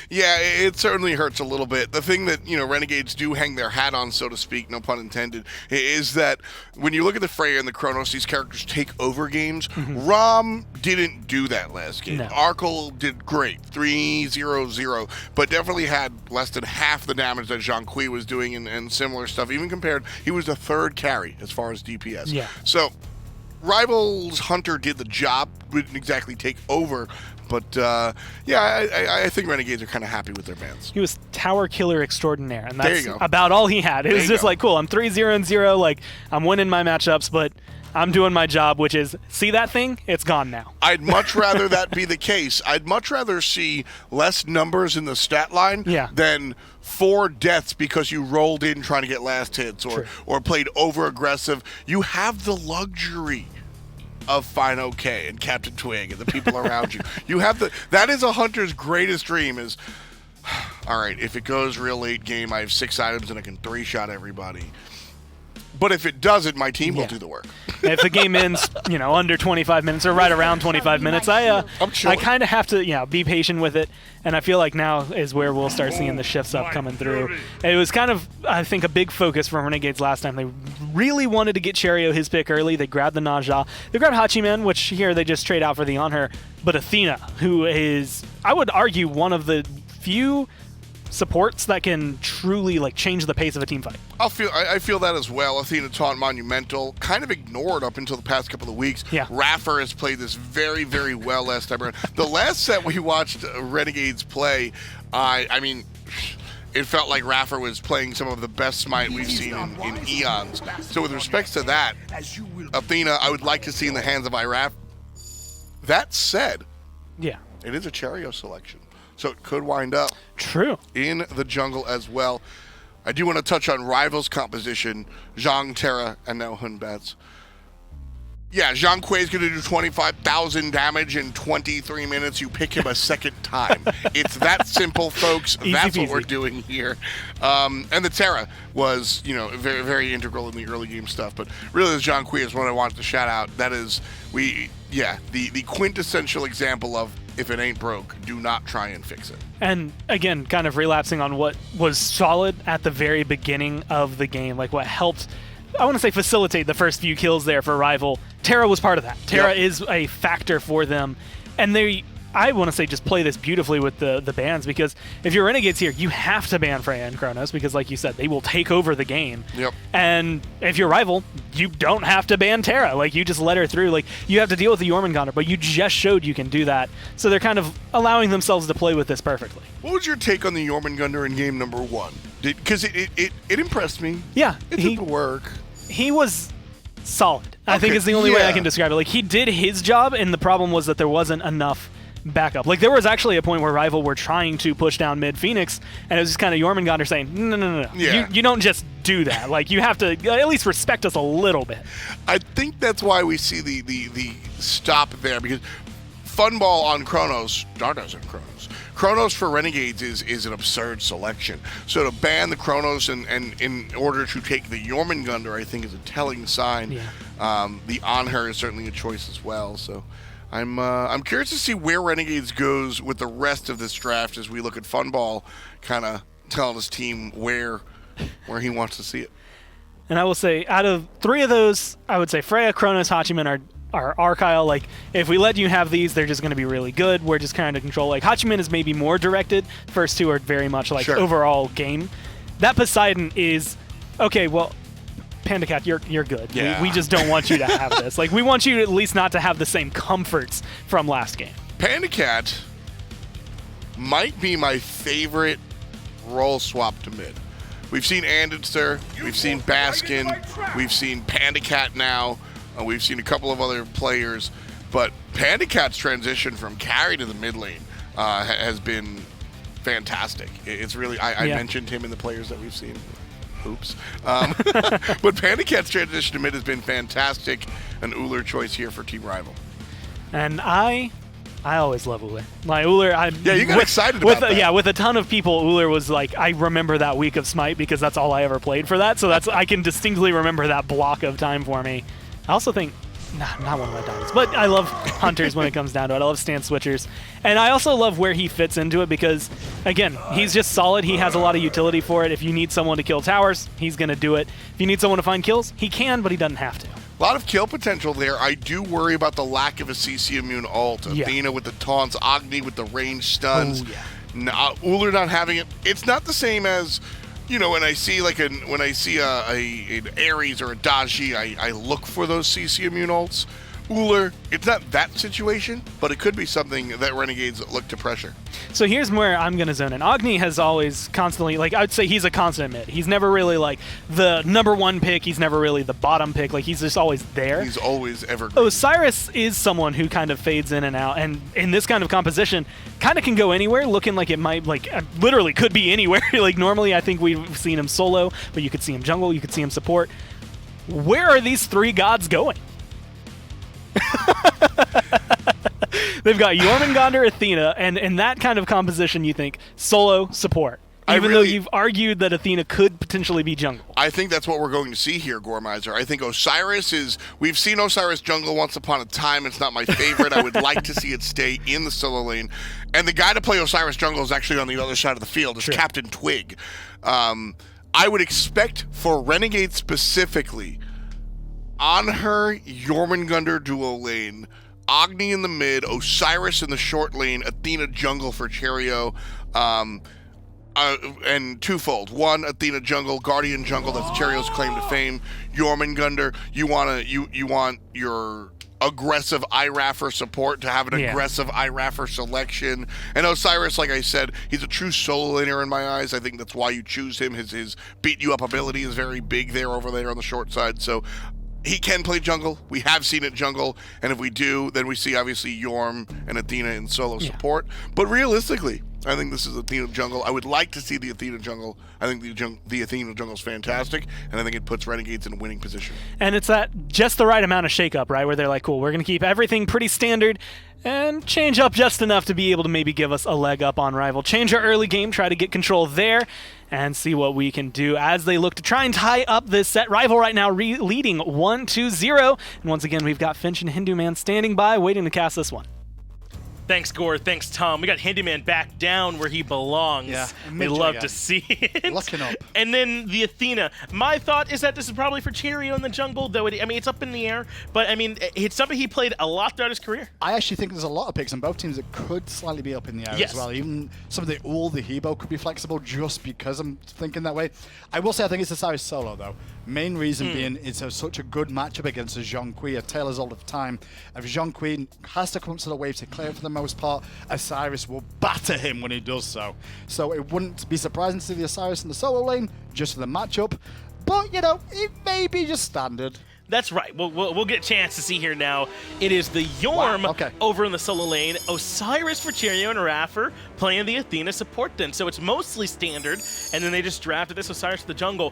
And they talked about this a little bit on the desk, but what does Cherryo then want from this Osiris in the jungle? I mean, Lord of the Afterlife can cover some distance. The tether is good too, but I mean, it feels like he's not quite as good as some other junglers. Honestly, when it comes to team fights, he can be a front liner and cause problems. His main focus in this game was to kill the Zhong and keep him out of the fray where possible. Just attach himself to it. The problem is that Rival had sniffed out the danger, and that last pick of Hebo is going to make the world a difference. What does Osiris do consistently with CC? Slow. What does Hebo do with the Atlas of the Yellow River? Cleanse, slows. Then you've also got the Fear and Weaver from Captain Twig that's going to dissect the Athena-Taunt combination away even further from the team. And you've got a bit of a tricky ask for Renegades this game now. Funny enough, though, seeing Anhur and Ullr in the dual lane, woo, this is a throwback. Yeah, these two hunters have been a bit old school over here, haven't they, so far throughout this set? I mean, the two physical hunters in game one, and then this time, they're going with two brawlers. I mean, Anhur and Ullr love to fight here in duo. I don't think these two hunters specifically were drafted for the hunter role. They were both flex picks towards the mid lane as well. Is a Dardez going to play the Anhur mid that he's done multiple times this year? Okay, well then we'll match fire with fire by putting our own hunter there in Ullr that can do just as well in the early game. I do want to point this out too. iRaffer has left the 2v2 in solo earlier than PolarBearMike has now, both games in a row. I don't know that it had a ton of impact for them in game one, because PolarBearMike did eventually rotate over there with him, but iRaffer seems content to leave that a little bit sooner than some other supports do. And sometimes it can depend on matchup, the reason for that too. And the matchup, when you think about it, Yorm and Athena versus a Zhong and a Terra at level 2, for example. Zhong and Athena are going to Zhong and Terra are going to destroy the wave clear. It's not going to make an impact whether the Athena's there or not. Why not rotate? Why not give Nika a little bit more farm, a bit more of an experience lead against fineokay by doing him a service by leaving him on his own? Nika got bullied in this exact matchup last game, but very confidently came back into it here again in the Jormungandr. So this is one worth following. So keep an eye on Twig. Maybe an early gank here onto Funballer. What a good impale, though. Clearly ready, but he'd hit the Sacred Monkey Toss earlier, which meant he was ready to follow up. Arkkyl hits the Hail of Arrows, and Funballer's down for first blood. Good fight from both teams there overall. Wow. Funballer's impale was beautiful. He got unfortunately the Monkey Toss was on him, as you said, but they played it so well, Rival. Axe early from Arkkyl makes for a second Funballer go, okay, I got Axe, what are you going to do now? Oh, is that it? And then the gank comes through soon after to lull him in for a second or two. Great talk. PolarBearMike gets pulled back, but a better wall stun cuts off Dardez's follow-up damage. But I mean, I want to give full credit to Captain Twig there. Just the sort of awareness to use the Sacred Monkey Toss that early. Yes. It's as if he was giving Funballer credit for the impale before it even happened, so he'd have that way to catch back up, man. I love watching Twig play. And Finch, the thing is, this is just high-level SPL What a play. night. It's high-level SPL play. These You're guys right. will read a situation and go, okay, if I was on defensive, what would I do? Well, I'll impale myself away. I'll impale you away. So how do I deal with that? Well, maybe I get the Monkey Toss on you first, so when you impale me, I can still they'll jump to it. It's just a next level of thinking, you know? The average player will think at a certain level. These guys go above and beyond most. That's right. You're thinking in the moment you're in, but they think so often in the moment or two ahead, and that can so often be the difference. But here's Dardez and Cherryo invading up against PandaCat, and now the PolarBearMike's rotated in. Cherryo might have been isolated, but a good blink gets him away. But what's all this? An Arkkyl suddenly in the middle lane. That sets up yet another kill. He's 2-0-0. Shouted dangerous because I saw the pinch from Arkkyl and from PolarBearMike from the mid lane. One from left, one from middle. They don't get Dardez, but they still kill Cherryo. Job done from Rival's point of view. Sure, they lose a buff, but they claim another life, which means he's not farming anymore, and now Twig can look to strip some experience because of it. It does mean Funballer had some time to farm. He's a bit out in front XP-wise. We'll see once Arkkyl normalizes that a bit by getting in and claiming that wave if there is still a big difference between them. But so far, Rival have yet again dictated the pace of this game. I mean, look at PolarBearMike. He's got the upgraded Sunder. Clearly, they're looking to try and play aggressive. And I'm not talking about the Sunder just yet, but the Sunder on Terra can be very useful in this game if you think about it. Just because of the fact that he can potentially wall someone in position, which creates a stun, or even root them in position. And that makes landing the Sunder even easier. As a support player, you need it to be easier for you because your mechanics are lower, supposedly, in the support role. Well, I mean, I'm sure yours are, right, Andy? Yeah. No. The same level as every SPL player. To be fair, like I said, at this level, though, you don't see many missed Fafnir hammers, for example. Right, of course. But landing the Sunder, very important. So if you think about the fact that in any given circumstance, if Mike manages to find a stunner or root on anybody on this team, he could immediately after the fact pop the Sunder, and then a Habois with a Sundered target is going to have a lot of fun. It's the same idea with like an Athena, right? Because the taunt is such easy confirm normally for that Sundering Spear. So that's that. I think that's exactly the idea from PolarBearMike. Clearly looking for some picks here in the early game to burn someone down. And so far, they've played exactly to that out. Rival plays so well as a unit, and I really think that no team plays better as 5 members than Rival right now. Even Dig, as strong as they've looked. They're just exuding confidence in their plays. What I always feel about them, you can see the comms, the focus on the faces as they're playing, but they're also playing through each other. They're not scared to leave out someone out on an island and go, okay, you died, don't worry about it, mate. We'll get the next one. Captain Twig commits the ult to strip away the blue buff. Cherryo cannot quite confirm that one, but it does cost Twig at least his ultimate. But if he's not looking to engage anytime soon, I mean, he's fine with that trade. Even the blink was used. That's on cooldown as well. We already mentioned that Rival are being the aggressors in this one. We'll look at what Renegades are trying to do in response. For the most part, it's all about farming. Even though Rival are taking it back and forth, iRaffer is kind of doing a secondary jungler role this game. Not scared to go in the enemy jungle and strip buffs and experience away wherever possible, trying to deny Twig and continue in the exchange. But also if he gets pressured as an Athena at this point, a quick ultimate will get him back to safety in no time. This could be trouble, though, for Arkkyl. A lot of Renegades that are over here. Cherryo won't contest, but iRaffer's nearby. But they're just going to go for stripping the jungle instead. But Captain Twig is on his way to this one, jumping in. Remember, he's already used the Fear No Evil. iRaffer should know it's not available, but he's committed to not dying. He's just pulling them away from the rest of his team, and instead wasting some time. iRaffer falls. Yeah, you saw iRaffer actually start to recall. Purple spawns. He goes, oh, I can get a cheeky purple over here. Collapse comes in from Rival straight away to that left-hand side. And Athena at level 5 takes a long time to kill a buff in the jungle unless you have the Assassin's Blessing. Having a Guardian's Blessing there, it's going to take a while. And more than likely, I'm expecting iRaffer hasn't been leveling shield. He probably has leveled shield wall if he's looking for the strategy over the taunt. So he has a bit of damage. Yeah. A bit of damage, but not a whole lot in the early game that's going to secure a buff. Nothing worse than being a support player in the early game trying to solo a buff. Yes, it's very frustrating, especially if you get caught out doing it because you've probably taken more damage than you wanted to, and you don't have any abilities, and they're going to kill you and take the buff. It's about the worst swing that it feels like can exist, yes. I'm looking at the 2 hunters right now, both going for a Transcendence. Okay, I like it. I'm interested to see how that played out because I didn't actually see it, but 3 kill lead for Arkkyl, even though the levels are the same. All 3 kills on Arkkyl is impactful. I feel like Funballer's fighting fire with fire in this lane more often than not. Both went into boots and then into Transcendence. So I feel like with the kills that we saw Arkkyl get, he started his build earlier, and Funballer's trying to match pace a little bit by going the same option. 3v3 though around the blue buff, and yet again Rival drop off the buff for the fight instead. iRaffer, the target iRaffer, deleted. Nika's been caught with the stun. He'll have to ult as soon as he gets a window, and that'll get him out of there at the very least. Cherryo sticks around for another moment, but they should be able to grab the blue buff rival yet again with the unrelenting pressure. And look at what happened around the blue buff too. Nika's there with no mana, very little mana to do much in the way. Soon as the taunt is used by iRaffer, they turn on him, because that's all Athena's bringing is the taunt setup. No CC available, he's stuck in an awkward place, and they just pick him off. Well played by Rival, and then they also get the follow-up after that. 2,500 gold now, almost 2,000 experience out in front. So really not all doom and gloom yet, but this is a similar pace to what they played with in Game 1, where eventually they'll turn this same early lead to some Gold Furies, Pyromancers. We saw them strip that away last game without being contested. And still, Renegades have not been able to answer this pressure, specifically around the blue buff. Is the early game, and this is where Renegades have had a bit of a misfortune in terms of their playstyle of what's happened to them so far in the year. It's where the mid-game kicks in. We mentioned it in Game 1. I'm not too worried about Renegades yet. The gold lead isn't insurmountable. It's all about just trying to get the farm that's safe. Maybe have to give up a couple more buffs. But sometimes, if you give up too much, you can just go too far is the biggest difference maker there. Sure, you may have to contest a red or two or hang around a little bit longer and take a bit of more of a risk. But sometimes it's better to sit back and stay alive so you keep farming. I know it's still early, Hindu, but have you seen enough from this Osiris? I mean, Twig gets 3 assists on the back of Fear No Evil, a game-changing ultimate. And I mean, we have not seen much from Cherry. Sure, but then the Osiris jungle's the same way. When Captain Twig played it for the main of 2 years in the jungle on the Obey roster, he wasn't about the early game. That's not why you've got an Osiris on this team.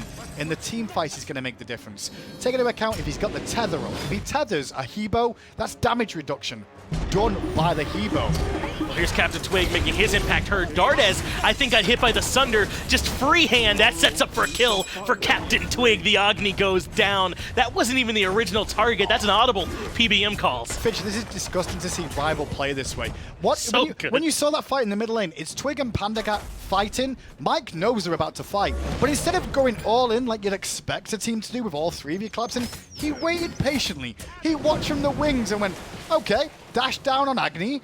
I guess I'll just wander on it here and force the beads and make sure we get the kill. Really well played from Rival. They're using their abilities nicely and the timing windows too. And this is how you play around that upgraded Sunder as well. A huge play by PolarBearMike there in that middle lane to set up for the rest of his team. And then obviously Twig and PandaCat to be there for the follow-up.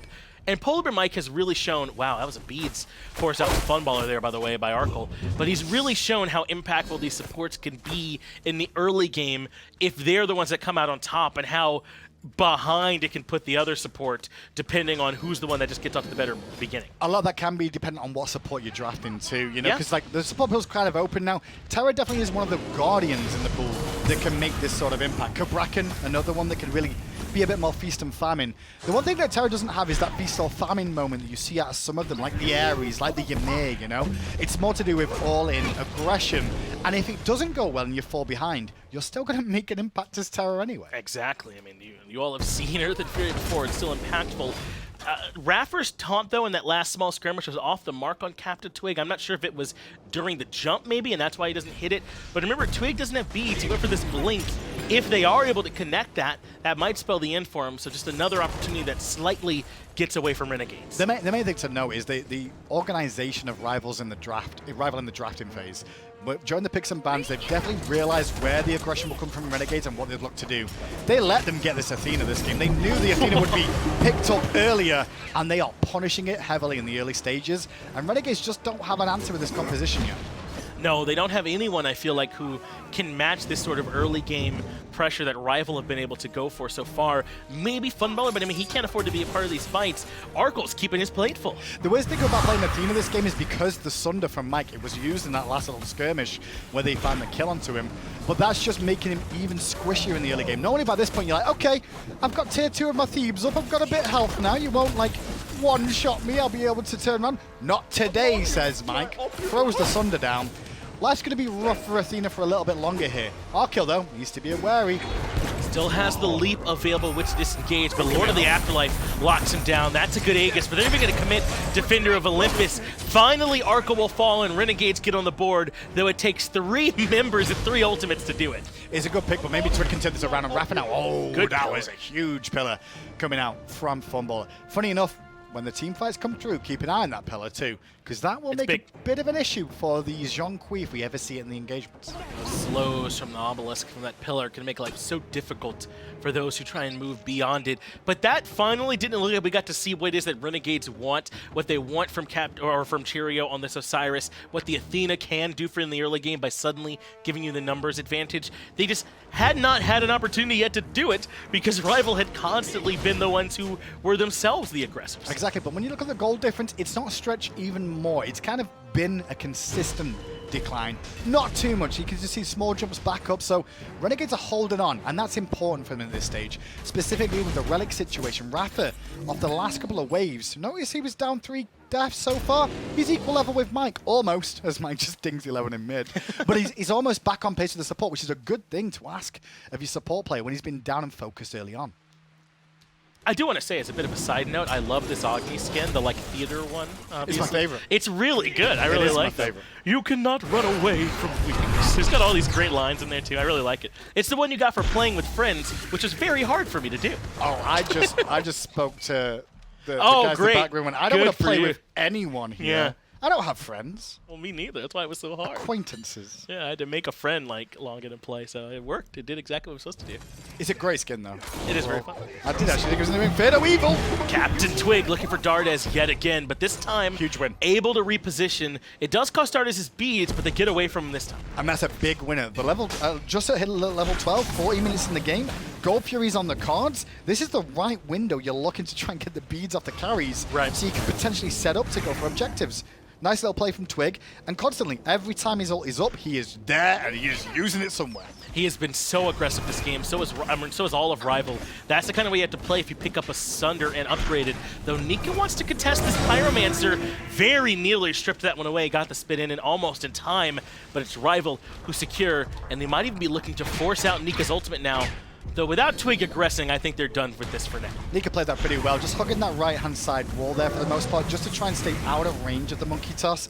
Sometimes it looks like players do awkward things or they're lagging out, but they're really just thinking of things at a next-level strategy, and this is a next-level strategy. Whoa, Cherryo! Going for the Gold Fury at the same time as Cherryo under pressure. He gets blown up by the pressure there from Arkkyl, but Gold Fury, as you said, is still being looked at. Renegades, at the very least, secure it. So even though it nearly cost Cherryo his life, he keeps them away. But iRaffer will be the sacrificial cost, the one they must give up to make that Gold Fury happen. But remember, they already gave up Pyromancer and right-side pressure, so it does still hurt. They end up losing iRaffer. It does, because the tier 1 tower goes down on the right-hand side, which is whittled down from the very beginning of the game. Maybe when you the factor mid. in it was a 2v1. And yeah, you're right, you should be able to get the mid off the back of it too. Rough situation for Renegades, but the Gold Fury being taken away is a few minutes where they can relax for a second or two. It's not going to be a fire giant force just yet. No ult for Funballer. He does still have purification beads. That gets him away. Defender of Olympus is good as well to buy him some time, and they fight off Twig. I don't know if Arkkyl was as all in on that one as Twig was. No real follow-up after Rapper's dash taunt on Arkkyl there. He realized Funballer had already used the Impale, and the Desert Fury, in fact, on the last objective, so it wasn't going to be available there. But I like seeing Twig still staying up, still staying aggressive, trying to support Arkkyl, who has the highest level in the game right now. He's had a tremendous game so far, 5-1-0. Has the Aussie completed already. He's been a bit ahead of Funball in terms of build. Good shout. Not on the mark, and also iRaffer was there anyway to keep him online, and Funballer just barely makes it out of that one. That's a good axe from that range. I actually do think he did hit that. I The wasn't hail sure. of arrows too? Yeah, I think so. I think the shell prevented the shell was there the same time that hit, so it just ate it, and it was like, oh, he missed. No, the shell. He was able to save him.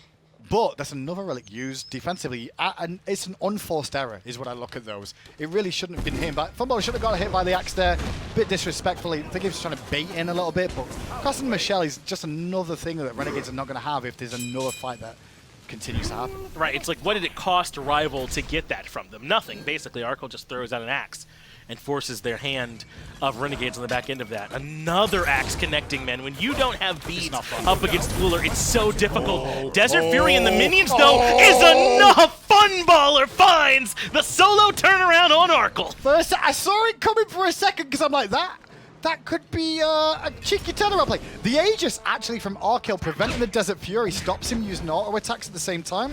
So even though he's got the Ati proc, he can't do anything. Returning to favor, but now here comes fineokay to blow up Dardez underneath the tier 2 tower. fineokay is still taking the tower, but Captain Twig has the Fear No Evil. That keeps him alive. fineokay with the double, and even though they lose Arkkyl, they turn things around. And now Nika's trying to do something with the World Serpent. All the while, though, even though they got picks in the mid lane here, Rival, it's giving Funballer a bit of free farm on this left-hand side, but he's not going to get time to go for a tier 2.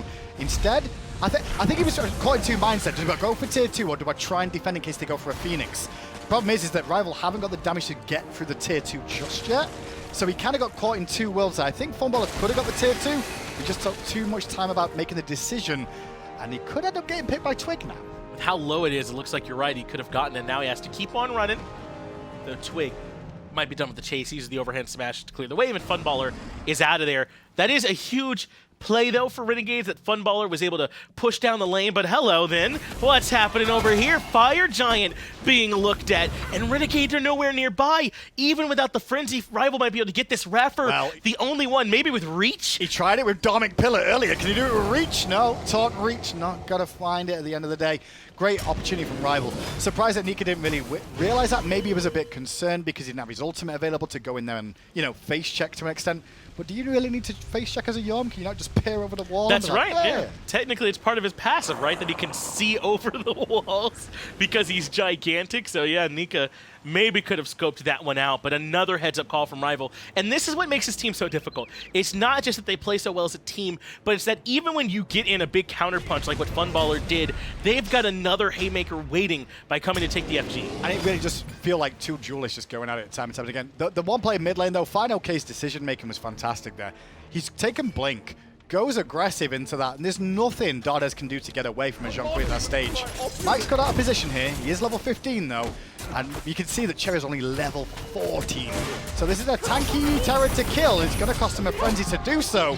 Maybe Twig can turn it around, though. Funballer brought down low, but Dardez changes the equation with those Agni bombs from range, but in comes PandaCat. Crushing Wave doesn't quite hit, but he gets him close enough for the follow-up damage. Arkkyl gets a kill on Funballer, but suddenly a good fight for Renegades. Cherryo, though, ends up falling 2 for 2, but now Arkyl's here. Raffer falls, and Dardez, even with a pretty cool skin, can't quite hang, though the dot? Not enough. Not enough this time, man. Crazy fight. Crazy fight. And that all starts because Mike's slightly too far forward on his own. Bit disrespect. Well, it was calculated, so. I mean, in the grand scheme of things, Mike will say that, and most of the time I will give him the benefit of the doubt. Of course. But Rival did get a little bit lucky there, in my opinion. Although PandaCat missing the ultimate as well in tow definitely created the situation even more so as multiple members of Renegades collapse. This should be a tier 2 on the left-hand side, but Nika is there. I don't think he'd do this alone, though. Able to grab the tier 2. Twig, though, might be in some trouble. Able to avoid it. Remember, it collapses in between those circles as well, but Nika's hightailing it out of here. He does not want anything more to do with this. He's been catching the hands from fineokay all day long. But in the end, they grab the tier 2, and they're going to head back towards Primal. Another big win here for Rival. And I think that's where this game's starting to slip away completely from Renegade's grasp now. That pick onto Mike on the left-hand side, sure, it was great, it cost him a frenzy. But the fight after the fact that they didn't manage to find a win out of that when it was a 4v5 throughout, as Zhong never even appeared, is very unfortunate circumstances. The experience gap is really taking its toll. Starting to really hurt for Renegades. It also hurts that they're going up against PolarBearMike. I mean, that dude's galaxy brain is on another level. He has a hard time balancing properly when he walks around just because of how galaxy brain he is. That's why players sit in chairs. A next level genius, yeah. That's why players sit in chairs most of the time. Right. Because he could use standing desks, but they'll all topple over, you know? Yeah, he just couldn't handle it. So, I mean, when you're someone of PolarBearMike's caliber just all around in terms of, you know, just next level genius, that's a concession you have to make. Though the rest of Rival, now, at the Pyromancer, Nika, really not much chance he'll be able to contest this, so he falls away. Not particularly, and it's not a really good one to go in for and try and steal, you know? Not all that works, right? Yeah. It'll give you a bit more mobility from base, and if you're Renegades, you're definitely on the defensive, so getting back to lane's a little bit quicker. You don't have to go as far anymore. Nika may need to be careful here as he continues to get chipped away at. Watch out for fineokay. Cherryo spotted him, but Cherryo's only level 15. And sure, Osiris is a great matchup into a Zhong, but not at 15 versus 20. No, that is absolutely not what he wanted. The last tier 2 tower on Renegade side comes down. Frenzy popped. That means it's time to look toward the right side. Phoenix, it's already melted. iRaffer in trouble the left-hand side. The Axe Stun keeps the CC chain going, but iRaffer just barely manages to weasel his way out of there. But Rival are still not done. PolarBearMike has just used his ultimate. That was a really rough situation for iRaffer there as well. Goes in dash taunts, hits 2 targets. But he's not at a level where Rival is scared of the follow-up engagement from what Renegades have thrown at them so far. So he won't get the relics he was after. In a normal game, if his team was even... PandaCat's not done at all. Funballer takes a bath, but I don't think he wants it. Arkkyl gets the kill, completes the killing spree. Now it's a 4v5 up against Rival. We have seen this bait where teams pretend like they're falling back to get you to move outside of your Phoenix range. Definitely, and now with Funballer being dead, it makes it even trickier to try and defend. Nika, who is a front liner here, is having to stay very far back as Rival may try and end here. They've caught Cherryo. They've caught Cherryo on the right-hand side. He is able to reposition and get away from the damage from fineokay. Rival might not be able to follow through with this one, especially with Nika coming through with that Jormungandr ultimate.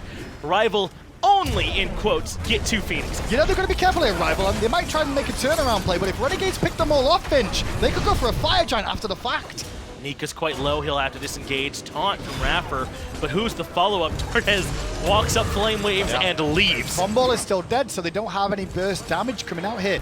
Nika, Cherryo, and iRaffer in this game, they're set up. They're there for peel and to try and keep Rival engaged. The damage is supposed to come from the Agni and the Anhur, but if the Anhur's dead, it makes it kind of tricky. How much do you think the PBM shooting sleeve factors in? I'll pick a random number. 7%, yeah, like extra of an edge. 7%? Yeah, like a 7% extra edge. I mean, that's something, and you can't say that's nothing. That's 7%. We'll go with 7%. I gotta say, PolarBearMike's play this year has stepped up another level for me. I think so too. I just want to give him the credit where it's due, because I know we joke with Mike a lot because he's a lovely guy, but hey, his performance has been great. Dardez, meanwhile, though, not going to escape another man who's having a fantastic year in Captain Twig. And Funballer won't even be able to get the tail end of it. Arkkyl brings down Nika. Now he'll pay for his crimes. PandaCat gets the double, and it's just Funballer left standing, full on deicide as PandaCat gets the triple. That's going to do it, man. Yet another game that will conclude underneath 25 minutes for Rival. Funballer's facing the camera there is enough to tell me that frustration. No, Renegades know they're in a really rough spot here. They should be doing better than this. They'd expect to be doing better than what they're doing here so far. Rival are making them look like an average team, and I don't think that's the normal Renegades. Well, don't forget, I mean, this is a chance to clinch for Renegades, right? If they can get this win, they would move to 5 and secure their seat. If they don't win it, then they have to play Space Station again for the chance. And if Space Station win that game, they could take the spot from them. But at the same time, Rival would love to go in to the mid-season invitational as #1 seed. Right. And by winning this, they have the shot of doing that. That's right. They'll be rooting for Dignitas to drop their set later on this week, and then Rival will be the ones at the top spot. So this still 100% matters in terms of so much seeding back and forth, and whether or not you even make it to the event, and then who you play once you get there. This could be the difference between playing someone like an Armada and then maybe even playing a console team. I mean, it's a lot on the line for all these squads. I think Renegades coming into the season and what they did in the early time, beating Dignitas early on in the season, really set the pace for them. Yes. And I think a lot of pressure was on them after that. Well, no, the lack of pressure was on them for a second where they're like, okay, I guess we're really good because no one else has beaten Dig. But then they walk into the rest of the league, people got to solve the equation that's Renegades.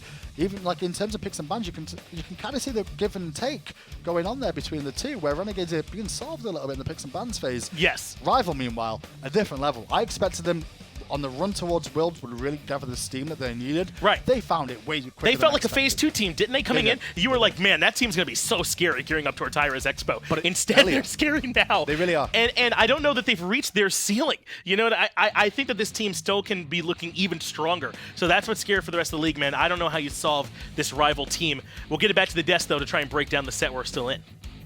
Well, I don't know if we can break it down more than Rival just did. They broke down pretty much every single thing that Renegades had going for them. And I think that's the big thing. Like, and the first thing I noticed looking just at the end of Game 1 versus the end of Game 2, Arkkyl Game 1, I'm going to kill your towers. Arkkyl Game 2, I'm going to kill you. Done and dusted. Easy, just like that. And that's honestly what this one looked like. Just easy, just like that. I expected so much more out of Renegades. What's going on here? I'm going to point to the Osiris jungle a lot here. I just think that there wasn't an impact. Never ulted a single time. Every time was ulting away from the team fight. Mainly to get away from the Hun Batz ult, not just willy-nilly, if you will. Yeah. But definitely something that was going on as far as just no impact, man. And I mean, it's that weird feeling where like Funballer's playing out of his mind. Like Funballer is finding stuns galore. Like he was able to find a really, really good solo kill against Arkkyl. He had a lot of moments where it's just like, cool, if you had pretty much any follow-up, you get a kill here, you live through this engagement, you go to see another day, potentially change some of these fights in the future, but it just didn't happen consistently. Look at Cherryo here. Here comes Cherryo. He does a little bit of damage. And there goes under Cherryo. the tower. There's Cherryo, and he dies to Captain Twig there as Arkkyl gets the double kill, and maybe even this is actually where it turns around. Twig helps him out. Here's Cherryo getting knocked up and killed again. Double kill for PandaCat as he gets the triple onto the carry. Just a lot of Osiris dying, man. Yeah. I did not see the impact that Osiris was supposed to make. I think maybe Renegades were looking to throw Rival off with respect to the solo lane choice. Yeah. But at the end of the day, I understand that the meta is different right now, but I think the Athena jungle would have been infinitely more impactful. The Osiris jungle, I questioned it to begin with, but if there's somebody to look at to play that, it's going to be, well, Twig or Cherryo. And that's another thing. I mean, you're going to play Twig's game into Twig. Everything about this choice was questionable for me, and I just did not like anything that happened there, unfortunately. And the best thing I think that happened, again, unfortunately for Renegades is the 0-4 Osiris, but the best thing for Rival is the fact that Arkkyl goes 9-2. And he starts that early. That is not just a cool, he popped off at the end. That was like pretty much every minute of the game he was trying to tack something on there. Twig was the one who was a little slower for me, where it's like, okay, he's helping out, he's coming around, and then at the end of the game he's like, cool, I'm just going to go smack that guy a little bit, and we're, done. Easy problem. Just wipe our hands off, walk forward. That's Hunbatsinator. That's what he does, man, right? Hey, fear no evil, look at my totem. Hey, fear no evil, look at my totem. Hey, I can actually hit you now that I have 17 assists, and I'm going to follow up with my passive. That's the party monkey really doing it to it. And Captain Twig, perfect example, it's funny because I forget if it was last year or whatever. Twig and Twig and I have had like conversations, and he was like, "Look, man, I think it's kind of, I don't like being painted as a role player. I'm a hard carry." And I was like, "You can hard carry by playing setup, man. That's literally what Twig does." And this is a prime example, and we've kind of made it past that conversation. Yeah. Twig's on board now, and after a performance like that, how could you not be happy with what he brings to the squad? But a serious negative note for Rival. fineokay did 5,000 less damage this game. I don't know if they can keep him anymore. I don't know what's going to go on there. 25,000 to 20,000, the Zhong, you got to throw him out, got to ban it. Can't let your team have it anymore. See you later. Obviously, things are working out pretty well for Rival right now. Absurd. And again, a different pace than I think a lot of people expected coming into today. But I think this is the answer to the question, like, where is Renegades truly? And I think it does fall, as of right now, in middle of the pack. If they can find 3 games in a row, not only do they deserve a win, but they deserve everything that comes with that kind of win. Because it's difficult to win 3 from behind. And you can kind of see that on their faces here. It's not something you do every day. Not at all. Captain Twig, on the other hand, I mean, he's sitting on the brain throne. This guy has been really, really important this set. And honestly, like I said, Captain Twig, he's such an asset to the squads. Chronos is open. That's true. It's the first time Chronos has been able to make it through. Let's go. I think... Do you like that impression, by the way? Yeah. Let's go. Yeah, his is a little deeper, but it's the exact. Let's go. Yeah, there you go. Do you think? Can you say? Do you think I'm good at? Can you say that? Yes, I think you are good at saying "Let's go" as Chronos. No, can you say I'm good at SMITE God impressions? You're good at SMITE God impressions. I'll give you that. Clip it. Auburn, clip it and ship it. Gormizer, I'll give you that. Welcome to the SMITE team, the seal of approval. baby. I've been stolen officially. Oh, I'm kicking Hindu Man out. Now, if you're wondering what Renegades are doing, this is contemplating life as they let the Chronos pick come through. I mean, Chronos has been How do you absurd. deal with him? There are 2 conversations. One is how do you deal with it, and then the rest of it is stop thinking about how you deal with it. Let's play our own game. Yeah. Trying to decide which thought process to even attack right now. Renegades are in the hole. They've been prioritizing this Jormungandr. Rival let them take Jormungandr, and they're like, are we... Anytime you do something that your opponent... Rival knows that Renegades are taking Jormungandr, right? Yeah. If they don't ban it and they pick Chronos, Renegades have prioritized Jormungandr the whole set. Shouldn't they do it again? Renegades are going, well, they're letting us pick this. So what's wrong? What's, you know, like what's... Why is my enemy delivering me a pizza? What's on the pizza, right? That's what Renegades are doing, but they lock in the Jorm anyway, and I love, love, love the Hun Batz. Yeah. Much more impact than we saw out of the Osiris, one of Cherryo's characters that he plays very well. And Cherryo, this isn't his set. He's not performing very well, frankly. Hun Batz is a character that you can kind of hide as long as you drop those totems well. Well, they answered another question I didn't even know I had, and that was potentially why we've seen Daji banned out by Rival. And actually, in the first game, it was Renegade. So she's banned out both games, but it has been by both teams. And I think it was one of those I was looking at. Well, Najah's banned. You have the Hun Batz picked up. This is a rough set for Twig now because he's going to have to go a little deeper. I don't think he's sweating that much right now. No, Captain Twig definitely antiperspirant in stock for him. He's chilling. No big deal. Anhur for Renegades, though, that is something that might make you sweat a little bit. Funball was playing out of his mind. Renegades. Yeah. I said in the hallway something that I said Renegades kind of looked like SK last game, but Funball was playing fantastically. You know, the other four were just kind of hanging out. I'm sorry. I'll apologize, iRaffer and Nika and everybody else. But what's funny is that holds true of the SK Gaming I know too, because they had one player that was like always stellar, and then the rest of them it was just like, yeah, they played the game, they were there. Funball's still doing it, and so give him the honor, allow him to be successful. I think Renegades didn't ban the Chronos, crossing their fingers. Yeah. Obviously, Rival will take the Chronos, but if they're messed up or something, we'll get it, sure. Now, the one thing we were talking about earlier, and I kind of want to pose this question to you while the bans are still coming through, is looking at Chronos, late game, he hits you like a truck. Yes. And like a truck on the highway, and you just accidentally stepped out. Like, it is a bad decision to be there on the other end of his attacks. But early game, he's a lot more manageable. And that's the one thing Rival were saying, like, they know Renegades is really good at the early game. If we match them there, that's how we keep up. Do you think Chronos actually hurts them here because of that? Nah, not at all. You can hide Chronos on that long lane. Arkkyl is very active early, but he doesn't have to be. You can sit, you can farm, you can just hang out. I mean, people have been building Warlock staff in the long lane. You have so much time if that's how you're going to draft your composition and draft your team. So I don't think the Chronos obviously doesn't have an early game, but can stand on his own 2 feet, has the clear that he needs to in order to play safely. I think the Chronos selection only brings Rival up. Renegades here, thinking about the Ymir. I like the Ymir. It does well versus Chronos and Zhong and theoretically Daji. But it just doesn't win. It's not Athena. It doesn't win. It's also not Athena.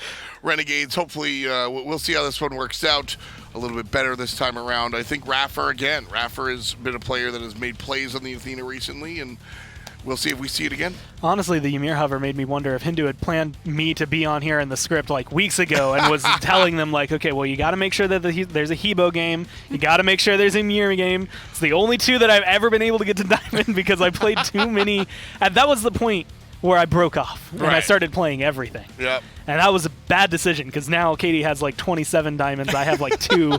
And I played Smite 5 years longer than her. And she's better at it. She's better than me at it. That's how it comes out. That's how it shakes out. Frankly, Katie kills me in my ranked games too.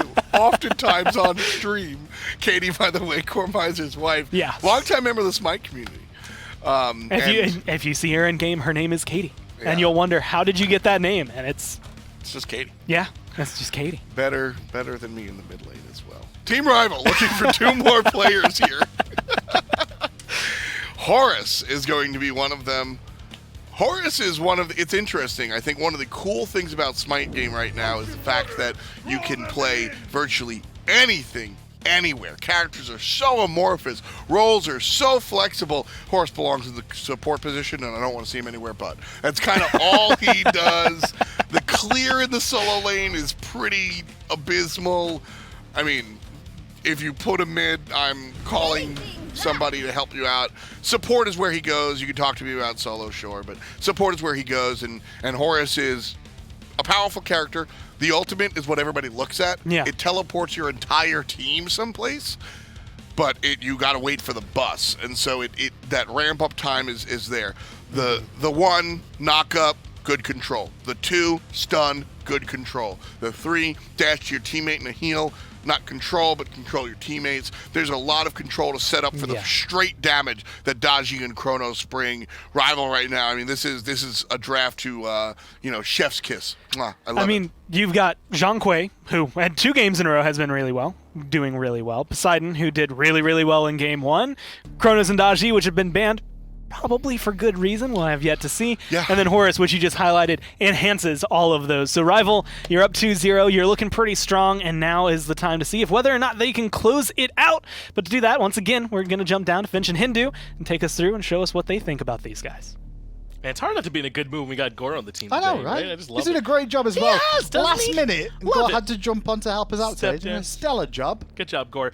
I want to talk about Renegades have done because I think that they have a good draft here, but you're saying you're still unhappy because they've let this Zhong Kui through. So this is Renegades saying, we don't see Zhong as the problem, but every time Renegades have drafted Yorm, instant response from Rival is, well, I guess we're going Zhong Kui. I don't know what Nika has done yet in this matchup that makes them think the Yorm into Zhong Kui thing is going to be all right, because that part in particular just has not worked. Put it this way, Fitch. I think Jormungandr is a fantastic pick. He's but good. I think Zhong Kui could be entering the equation as someone that's very good at dealing with it, of being able to survive the extra damage that comes through because of the sustain, but also making impacts in team fights. So the same level of Yorm can too, in different ways. Now, the biggest thing that Renegades have done here is, though, they've looked at this and gone, we don't believe that Zhong is the problem. They believe it's more towards the jungle focus. So they've been looking at what Twig's been bringing. So taking away this Batz, giving that earlier over to Cherryo, is trying to deny the opportunities for Rival a little bit more. So Rival switch things up a little bit, but they still get their Zhong Kui. I also can't believe they've got this on her on Dardez and not Funballer after the way that Funball played it. I know that he had some troubles in that game, that Ullr had a good game, but Funballer made some really nice individual plays, I thought. Mage versus Mage, both auto-attack focus. Mage's Soul definitely has a good laning phase, a little bit more so than Chronos in terms of wave clear, I'd say. And she's going to be a lot safer there with the Disapparate too. Also, if you think about the composition they've drafted here, Finch, they really did need some magical to go along with this, especially with Cherryo and Dardez both playing physicals here. You have to find some burst magical damage. You can't just always rely on like a Yorm to get the amount of magical damage you can I don't mind the Soul. I just feel like, Anhur has a pretty good matchup to the Chronos too. I don't know. You feel good about that. Lane pressure, that's all it is. Soul's not going to bring much to the mid lane. What she's going to do, press 2, clear the wave, and sit there like an egg. Like, yeah, there's not that's much going on. Soul. Come on, Hindu, hating. Yeah, she's boring. She's a little bit. I mean, she's got the Disapparate. That's nice. She looks great. I mean, like, I love her abilities. And I don't mean it that way. I mean, like, she looks great with her visuals, her attacks and stuff. Yeah, she's like hot, that. right? Because she's literally Soul. That's a good bit, right? Yeah. That's quality. That's quality Finch humor that you guys just got there. But this is a lot of focus onto Cherryo. This is a game for me, and how he plays this matchup out, how he does in the jungle this game. His Fear No Evils have to be on point. Arkkyl got very close there up against Funballer, but that's why Disapparate is so highly valued. Gets him right out of danger in that dual lane matchup, or long lane now, since it's very rarely duo anymore. But I do want to focus on the other half of what used to be the duo, which is PolarBearMike back on this Horus, because we've seen Horus twice now, and I don't think he's impressed in either one. He won that first game that PolarBearMike played him, but not because of PolarBearMike. So I feel like he kind of has to prove this Horus pick does work. It still needs more tests in the SPL. At the highest level of play, definitely does. Horus brings a lot to the team. I still think he's strong, yeah. But it's about how useful that community engagement is. Because one thing you can do, and we saw it in the LG set earlier on, funny enough, you can focus on Horus heavily in the early game, and just like a warrior, if a warrior gets behind, Horus is starting ever so slightly in SPL terms to feel very much like an Ares to me already, as in very feast or famine focused. Right. And that could be cause for concern. The only difference is, the later the game goes on, the sustain can come into play. So I hope to see Renegades draft some anti-heal. iRaffer gets locked down, knocked up, stunned. It's all there. That's the kind of thing that I'm talking about with Horus, man. He provides every last bit of it. And the thing is, though, if you fall a bit behind, his ultimate, which already feels like he doesn't have a ton of great uses, those uses shrink even more. You really want to make sure you're at least even or ahead. The ultimate really is used more than anything for chase potential, in my opinion. You won't use it to try and escape most of the time. You can use it to try and escape a teammate, however, if you're on full health.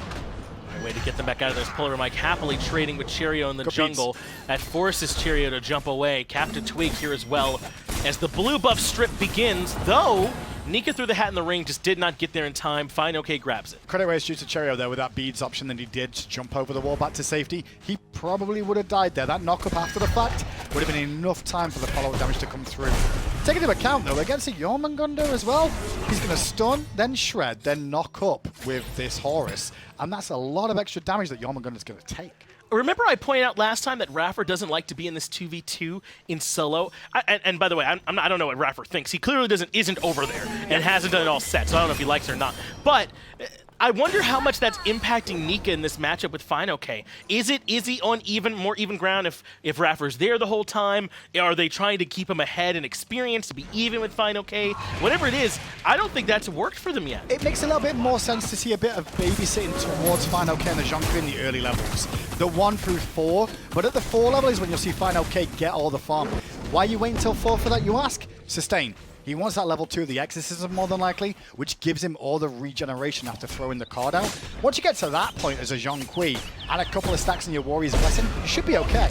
I mean, it makes sense to me that fineokay is getting help, but iRaffer has left Nika over there time after time as finally they're able to get away from Team Rival, who showed up in great numbers for that little skirmish around those mid-camps. Captain Twig, though, not ready to dive in just yet. But overall, that solo lane really is about supporting the early game where it's required, you know? Jormungandr is going to be fine from level 1 because he just spits on things and stands there, and he shouldn't end up falling down, especially with Guardian level stats too. So far, Rival has controlled this totem of 2. fineokay with those ranged autos might be a bit of an advantage for him. Even able to get some tick damage on it too. He kind of fires and forgets and still helps him confirm the totems. That's 3 now. fineokay's able to grab, at least in this game. This game, definitely, this specific 1 out of 3 as well. If we do see fineokay pop off again in this Zhong, I think you'll see a lot more SPL teams maybe focus on maybe looking towards drafting a Zhong in solo against Jormungandr. Uh-oh. Here's a gank. This is one that can make sense. They knew the blue buff timing was coming up, but it's so slow. I just don't know they'll get there in time. They're dropping towards the blue buff too, and it just looks super late, but of course they had to have known it wasn't there. They knew where he was, though. They knew where Cherryo was. Mike had full vision. You can see when he's up there, yeah. Yep. Captain Twig has to go to the Palo, though, to respond to Cherryo's ultimate, and that gets him out of there. I could have been pressured there for a second, but just dashes in time away from the danger field as the taunt came through from iRaffer. Mike's going to try and telegraph these ults a little bit better. He's going to read the situation from above. He jumps straight onto the blue buff pit straight away, and sometimes you got to kind of look. I think it's weird because maybe I've got an advantage because I'm watching spectator mode so often. Sure. That I kind of look at it like, okay, I'm not going to get there in time to steal the blue buff, but maybe we can catch him at the back harpies. A nice attempt there between Rival and the boys, but not quite able to connect there with that Kraken, and so Renegades able to make their way out of there. Shell, though, and beads are all expended, so you don't feel too bad when we're able to force out some relics, at least on the back end. Interesting with the blink again from Mike. He picked this last time he was playing Horus as well. Definitely useful for upfront engage because you can jump in, stun, knock up, you do the whole combo, and that's definitely set up. As soon as Horus hits you with one thing, it's fantastic.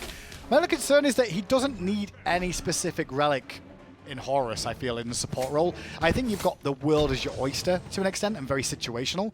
So going to the blink first item, kind of like it's an extra forced issue that I don't think is necessarily needed, but it's definitely a flavor that Mike likes. Dardez might have been caught out here a bit. Stunned first, but can't chain into the knockup. Desert Fury is good as a response. Finally, Renegades shows some signs of life here. Big play by Dardez, Cherryo, and iRaffer there to help clean up. Really want to know if Dardez knew someone was behind him or not there. He would have seen it on the minimap, but not because of a ward, just because of the range that he was in there.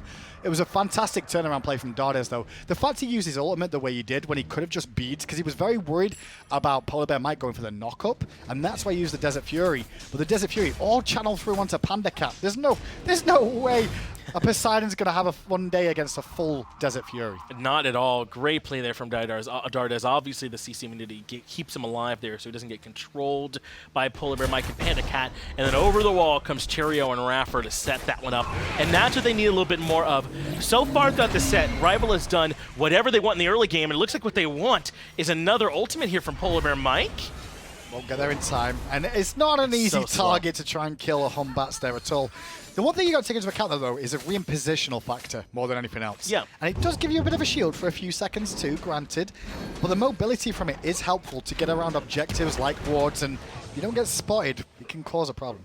It certainly can, but I mean, we've seen here just these 2 early applications how it's not so easy to get the maximum value out from using that ultimate. And I think PolarBearMike's not using it thinking he's going to catch him off guard, or he knew he wasn't there with the blue buff on time, so he knows it. It still is just strong as a repositional tool. Exactly, it's more like a free-fire ultimate because you're not going to use it in combat situation. So using it early on and maybe be able to get a pick or something, or keep Renegades on their back toes consistently, maybe you'll get Raffer to use his ultimate, and that's definitely more value than this ultimate here. PolarBearMike making some noise in duo lane. That forces out Funballer's beads. And up against the Chronos, that's a big deal. If we can find a stop time when there's no disapparate, that could be the end. Nothing worse than what Funballer just had to do there. He's facing away, and Arkkyl throws out the stun, and you're like, okay, is he going straight, is he going right, or is he going left? I've got to predict which way he's going to go. Make sure I choose the other one, otherwise I could be dead. Speaking about being dead, Mike is still over here.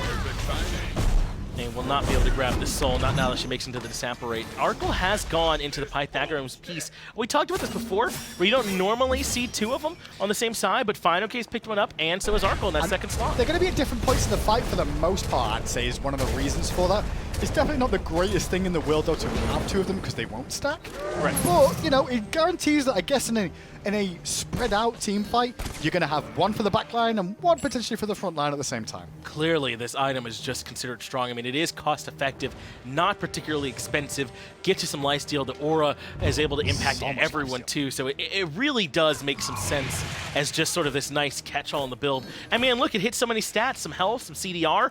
It almost feels a little bit like Blackthorn for some of these magic damage dealers, a little bit. Yeah, but Twig getting aggressive on Cherryo there, having to use the power. But yeah, going back to what you were saying about the Pythax piece, it's the one thing you got to take into account is the aura applies to you as well. It's not just the stats. And a lot of people may fall into the trap of like, well, that doesn't seem so good. Well, it's not on its own, but if you give it the passive too, it's a hell of a lot of lifesteal on one item.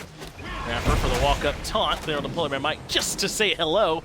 As really the rest of his team was not on the same page there with him. Maybe they thought they could bait him out, but it's not even as if PolarBearMike had any cooldown to get used in that situation, so just a bit of a cheeky hello. Very pleased for Renegades right now, though, with how this one's going, and I did catch that, Cherryo. Young man, keep saying your English phrases over and over. What did I say there just now? What did I? Cheeky hello. Did I say cheeky? Yes, you did. All right, well, I didn't mean to, so I'm sorry. I formally apologize. So far, though, I'm very happy with Cherryo's performance. I said this is an important game for him, considering he took the Batz away and left the Zhong on the table. But so far, he's made good pace setting. He's 1-0-1, been involved in both kills. It's not much more you can ask for. I am noticing, though, that Rival is still doing a better job of farming. They have been farming well, but it's just that Renegades have been more responsive this game. I mean, in the first 2 games, there was so much from those blue buff invades and constantly stripping away the jungle, and Rival could do whatever they want. This time, it feels like they're going to come across their lead a lot more honestly, not going to be able to just walk into Renegades jungle all willy-nilly. And when you actually think about what you see out of That's not English. It is. Athena and, of course, the Anhur, both of them have CC immunity with their ults. So when you see the likes of Twig with that Powwow, it's not as impactful in the early game as you want. This is keeping Rival semi on the back foot to an extent, because Dargy's a different beast. There's not many focal targets for her. Rival could be a focal target for Rival, though. And they hold on to the Kraken in that situation, too. Great awareness that they didn't need it. PandaCat, or rather Captain Twig, going to make Dardez the target. PolarBearMike wants to re-engage. He should have help with him, but he comes right down to the Fear No Evil. Arkkyl has to rewind in order to get back out of there, and Rival make it away with their pick. Did get beads out of Arkkyl at the tail end of that, but it was Raffer that fell down there, so it's not going to be the worst case scenario for Renegades in the situation, especially when he had a bit of a lead over the Horus, played by PolarBearMike so far this game. But it's good to see Rival haven't given up the chase just yet, and now they're coming for a Gold Fury. PolarBearMike keeping them topped up, but this isn't going to be free. Kraken, though, secures it, but Renegades are here in full force. A 4-man taunt from iRaffer. That sets up 2 for Renegades. Arkkyl going to fall as well. 3 in total. What a punish from the Chaos side. It's a prime example of, like, when you see Athena and she has a bad game and everyone's like, man, why are you playing Athena? You suck at it. You get one taunt off like that and you have paid for yourself. Filthy. Immediately. What can they get off the back of it, though? Pyromancer is up. Tier 1 tower in the mid lane could be another option. Sorry, I'm laughing because that was Band-Aid at the bottom of a pool, Filthy. That 4-man taunt that iRaffer was able to pull off just now, man. I mean, it just straight up wins you fights. And Rival commit a little bit too much, I feel like, onto that Gold Fury with Renegades coming in to defend. I think there's a little bit of Rival looking at their path in there is what they need to adjust more than anything else. I think Rival will look back at the game tape real quick and go, why were we 4-man stacked against an Athena as we were escaping? That's a bit stupid, isn't it? And then, you know, it's just one of those things that happen, but Renegades played it beautifully. Full credit to them. The follow-up damage that came through, Renegades fully committed to that. Sure, they lose the Gold Fury, but it was a good answer back. Talk about answer back. Rival back at it. I love this, huh? Apparently undeterred, they go towards Pyro. They will eventually drop it as Renegades show up in full force. And I want to also talk about fineokay's matchup here with Nika, because he has still been bullying him for the most part. He's been the one at Nika's tower line and diving the tower and felt comfortable. But, I mean, he hasn't been able to get anything off at this time. But that's not bullying. Like, being pressured in the lane is no, that's my thing, point. That's what I'm saying. Yeah. It hasn't amounted to anything this game, as the way it has in games 1 and 2. They haven't been able to strip away the jungle farm and all that stuff at all. It hasn't really amounted at all. Nika comes back into this one confident in game 3, and it works out. Agreed. He's got a level lead in that lane too now. And that's Nika what I was going to say. Yeah, the point you mentioned about that, wait a second, Fear No Evil, rewind out of Arkkyl. Twig's there for the re-engage. Has he got the Paolo? He absolutely does, but he's down in levels here to Cherryo. Defender of Olympus comes out as well. And Cherryo, undeterred, going to keep forcing out Arkkyl, so there's no follow-up. Oh, the taunt from Rama was beautiful, though, and after that, no beads available for Twig. They're still on cooldown. Another pick for Renegades. This is such a big answer back for Renegades here in game number 3. This is not fully out of range or anything. It's only 1,000 gold, but that's how dominant Rival has been up until now. That Renegades being up 1,000 gold here 14 minutes has me singing their praises. Yeah, and Renegades are doing a very good job this game. This is what you're hoping for in a game 3, a live or die scenario with it being a best of 5 here.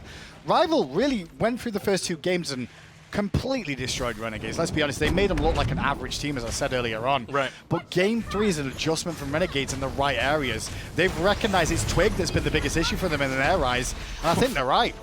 Arkkyl should be able to keep up the chase here even once Disapparate is done and look to find Funballer here. These 2 hunters have been back and forth in the dual lane, though Arkkyl hasn't cleaned it up just yet. PandaCat gonna come in and strip away the full solo. Arkkyl, I think, should have been able to have the full solo credit, but doesn't get it. Yeah, he should have. And the main thing there, Funballer just buys time, tries to farm a bit more, because sometimes if you are going to die and you know you're not going to get a kill, or at least force them back to base 2, just take the farm if you can. Strip a bit of farm away. Back to the solo lane real quick. Yes. Your point about it was accurate in terms of the pressure was there for fineokay. That's what you expect in that matchup. But Guardian's going to sit under his tower all day. But you were right to point out, like, yeah, Nika's been fine in this lane. The adjustment from Renegades has been correct. I thought the Zhong was more of an issue. We'll see if that's still an issue. If he becomes one, once we get to team fight stage, when these solo lanes come into play. That's right. Keeping him pushed under tower helps if you can get the camps around it, but they absolutely have not been able to. Doug, can I look at the graphs here too, though? Because the gold's not that far out, but I suspected this much. The experience would be a lot more, about 3K then in favor of Renegades, and that's in the jungle primarily. Cherryo's 3 levels up on Twig right now. Definitely, and this is the power of Batz, I guess. I mean, Rival's composition definitely has a little bit of awkwardness this game. The dodgy in the jungle, a lot of CC immunity on the enemy team. Same could be said for PolarBearMike and the Horus. It's one of the first times we get to see it, but it's definitely more of a defensive god than an aggressive engager. He obviously picked up the blink for that reason, but I do think as the game goes on, there's still chances for Rival to turn this around, so it's not, no one's out of the woods just yet. fineokay just finally get the tier 1, but look at this rotation from Renegades. I don't see how Arkkyl makes out of this. The rewind puts him way back at the top of the wave, but there's still 4 members of Renegades around, but they've given up with it. They're going to come for PandaCat instead, who drops the Kraken onto Dardez, and so I guess Arkkyl ends up being just fine. Renegades knew where he was going and still didn't want to look for it. Yeah, I think he was just so far away when he ran all the way down the lane. The rewind was good enough They burn the rewind out of Arkkyl. Wow. That's all you can really hope for in that situation. As long as you can get the rewind out, it's at least going to keep him a little bit more defensive. And so Arkkyl won't have it for this next fight that should be happening here now around this Primal once it respawns in a few seconds. But instead, Rival have grouped up in mid. They have a chance to maybe threaten this tier 1, but Dardez and Cherryo show up too and slow that down. Yeah, especially with the tower damage they've got, really you're looking at a Chronos, but at this stage, his tower damage isn't going to be as impactful as you want it to be, as a full build Chronos will be in the later stages. It's definitely one thing to talk on though. Finch's objective push and secure is definitely a debatable fact for both teams. Primal Fury has been pulled in, but what's the confirm for Renegades? Apparently, they're not much confident. They drop it, re-pick it up, but it's all a bait. Cherryo comes to the backside to pull in Arkkyl. Renegades secure the objective, and they're not done with the fight just yet either. PolarBearMike is quite low, way on the right side of this engagement, but kites them all away. There might be some turnaround potential in the Cherryo as Arkkyl continues to battle it out, but PBM's already done. Cherryo keep juking, Cherryo! Arkkyl keeps missing! Wow. All it took was one more, and I think iRaffer would have got the kill. At the same time, Twig takes down Dardez, and I've got to give credit to PandaCat and Arkkyl there. Cherryo, too, that was an amazing fight in that little left skirmish, but keep an eye on iRaffer. He's got a 2-man taunt on. To bring in Twig, they're going to need Nika here for his damage more than anything else, but I don't know if they can find it. Able to make it over the wall is Twig, and he should be out of there A-okay. But you were right, Defender of Olympus couldn't have been more than another tick away from landing, it right? was real close to going through there. All it took was one more auto, and Arkkyl really did choke a little bit for the time being, but hey, that's not the first time. Credit where it's due, he managed to get the kill, and that's the main thing, at least he died. PandaCat and Arkkyl, though, peeling for each other in the backline. That is something that all hunters and all mid lane players love to see. If you can support each other when your frontliners don't care about you anymore or are being focused, if you can help each other out, you'll live. Both of them could have died if they didn't look after each other. Cherryo had the ability to kill them both, but neither did. Cost them all the relics, though. But no doom, no gloom. Rival. And so often, and you know this, I'm sure as a supporter yourself, is that when you have 3 people on you like PBM did, you're wondering why your team's not winning you the fight. Yep. And 9 times out of 10 it's because the carries aren't peeling for each other in that situation to set up for it. Because Cherryo was in the 1v2 and did have them both busy, but they worked together, got the turnaround just barely, and made PolarBearMike's sacrifice worth it. Definitely, and the one thing you saw, the biggest thing that happened there was the monkey toss bounce, funny enough, that didn't land on Arkkyl and jumped to PandaCat. Because if Cherryo would have landed the monkey toss just onto Arkkyl, that was guaranteed dead already. Right. I don't think Arkkyl would have lived long enough for PandaCat to help him out. But yeah, that is one thing you're looking for, is you have to support your other teammates. Just because you're a carry doesn't mean you don't help out your team. A lot of players in SMITE... Most of you have at least one form of some kind of CC. Gotta use it, man. And sometimes not just for yourself, you know? Right. Maybe save your support now and again, and maybe they'll turn around and do you the favor and save you back. Telling carries to think about someone other than themselves. You're not brand new around here, Hindu. All I know is that when a carry dies, if there's 2 carries that die together, it's like, where's the peel? I'm like, they're stood next to you, friend. Do you not realize? Gotta have each other's backs. But just like that, Rival have pulled back. The gold, remember, was very, very close as it is, so that being in their lead is not surprising. But look at that experience sharp uptick. Now 2,000 in Rival's favor. And this makes some sense. Rival didn't draft particularly early focus this time. It makes some sense that right around now is when they're looking good. And this was my concern for Rival as the game, sorry, for Renegades as the game went on, because I'm like, well, we've not seen Zhong enter the fray just yet. Now that he does, he gets an assist. But also Mike trying to make an impact as well. These are the 2 characters that I'm focused on more as we get to the middle stage of the game. Rival considered a red buff invade, but could not make their way in there. So instead, they disengage with the Fury and the Pyromancer down for now. I said we might not see any aggression, but here comes PolarBearMike forcing his way into mid because they knew fineokay was waiting in the wings. That's a good ultimate from Cherryo to try and stop things, but up into the Palau means fineokay has plenty of damage on the Dardez. And now Nika on the front line teleports in, but can't do much of anything. Rapha's going to wrap around the back though, and the health bars of Rival are getting low. Nika doesn't make it into the ultimate either, so it's 2 for 1 in favor of Rival. PandaCat disengages on the right-hand side, but iRaffer looks at the 2-man taunt. That's enough to slow down Rival, who have the 4v3 advantage. You could see it coming when you just saw where fineokay was positioned, and then you notice the ult coming through, and you're like, oh dear, if I'm Renegades right now, I'm not happy. Am I going to go in again, though? For the knockup, but cannot find it. The tier 1 tower, though, should certainly come down. Celebration. Kraken expended by PandaCat. Celebration Kraken that for taking the tier 1 tower. PandaCat's finally allowed to relinquish his lane. They're celebrating Ducky getting that earlier win. That's big plays. Ducky had a while, so he got a set victory. So, hey, PandaCat showing him some love. Good attempt. Yeah, you like that? Yeah, good attempt to make an explanation for it. So 6-8 then, and this is where Rival are starting to show what they've brought to the table. The early game was definitely going to be a struggle. Captain Twig has been stepping it up as the game's gone on, and that's what you want from a Dargy in the jungle. It's the mid game that you're going to start to shine. But the communication from Rival is really on that level now, where you can see that the plan of action beforehand, and Renegades just aren't aware of it until it's too late. Nika's teleport was there, but it takes time to get there. fineokay just has to blink over the wall. And the best news for him when fineokay blinks over is that Dardez is leaping towards him, and he's just sat there like, come here, I'll give you a big ol' hug. Well, this answers the question, though, doesn't it, about this Zhong and whether or not Renegades need to answer, need to give it more priority, because this time it wasn't in lane that they got any advantages. It wasn't stripping away the jungle on the right-hand side. If Zhong does well this game, it's purely from a team fighting focus on even footing, and Renegades might have to think about that in their future matches, because they lose this one, it's over. The days of Zhong, here we go again though. Might gotta go to the sky. Probably won't find anything here as everybody was out of the way, but it's at least an eagle-eye view, and that's kind of important now that they're on the Fury. They turn around to look for the burn. Frenzy not used. They didn't even need it. Oni Fury goes down just to the base pressure. Now they're about 5,000 gold, a little bit less out in front. We used to talk about 4 ultimates a long time ago, but sometimes they'd use it just for a vision to see what's going on around the map. PolarBearMike's ult will do exactly the same thing on Horus. See what's going on, spectate the air and see what's happening there. But Renegades are faking a fire giant here. But remember, Rivals still have the Frenzy. It's they pop it a little too early, though.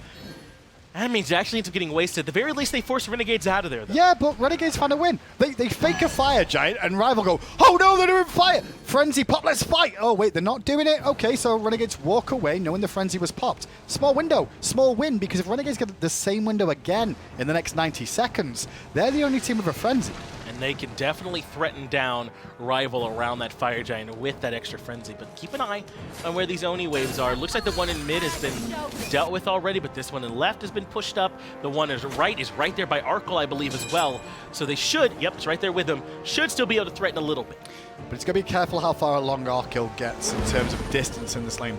Now they've seen fineokay though, Renegades realize that there might be a bit more pressure in that jungle area now, and it could be a commit from Rival a little bit more so, but now the Oni minion wave's been dispatched, I think Rival will fall back towards this Pyromancer. Should be able to grab this one.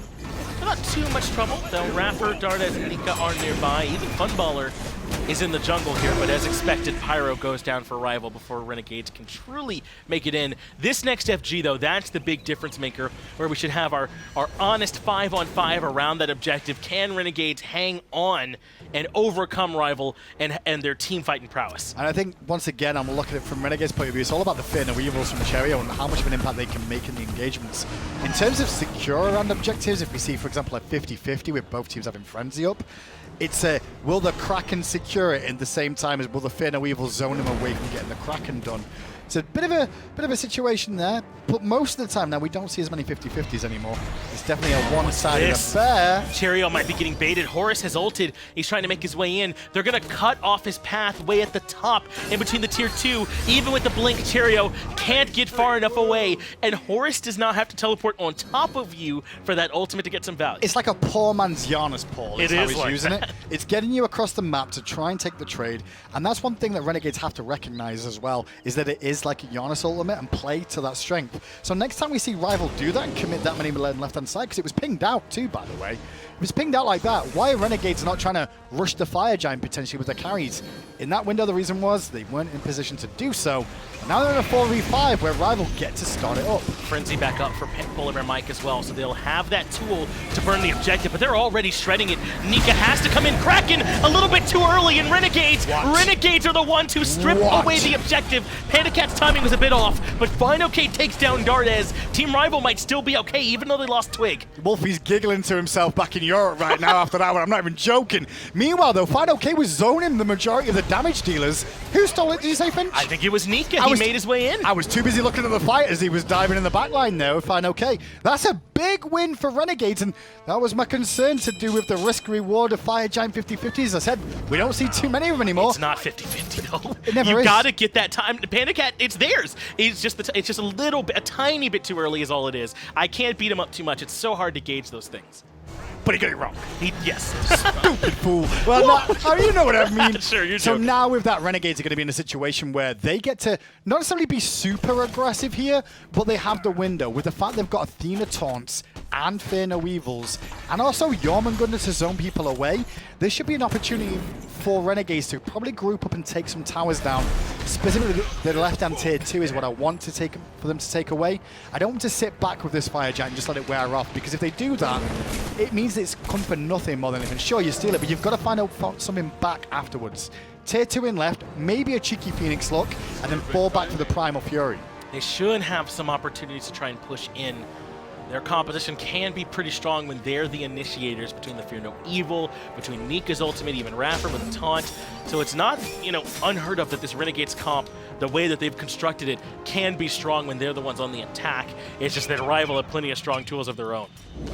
Cherryo in mid lane dealing with iRaffer too, actually, just keeping 4 members busy. They're just on for the vision. He's got to do this. As soon as iRaffer gets aggressed and he realizes he's in a rough window, why not just ult to the left-hand side? Sure. Keep the pressure going for Renegades down the left.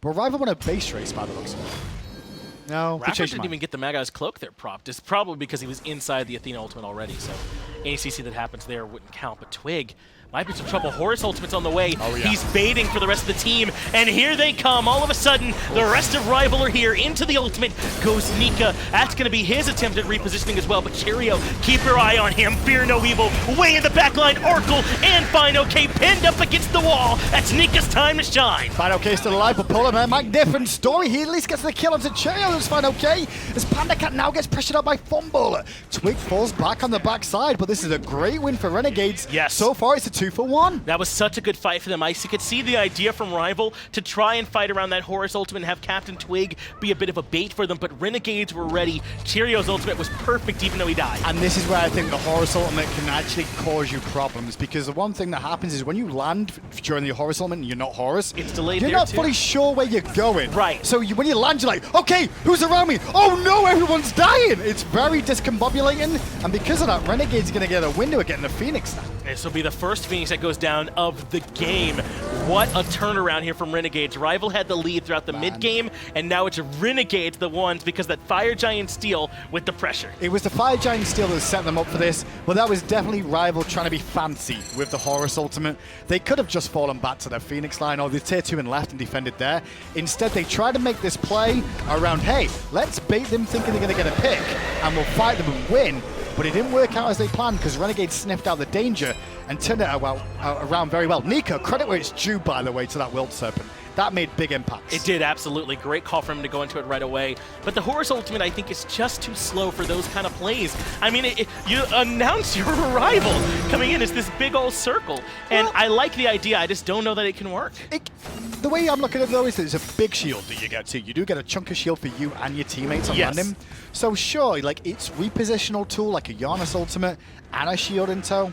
Maybe the bit of discombobulation isn't so bad, but maybe you don't play it as aggressive with Horus. It's such a niche use, I feel like. There's still a lot to learn about Horus as time goes on, and we'll see it. Can we see the healing numbers real quick out of interest?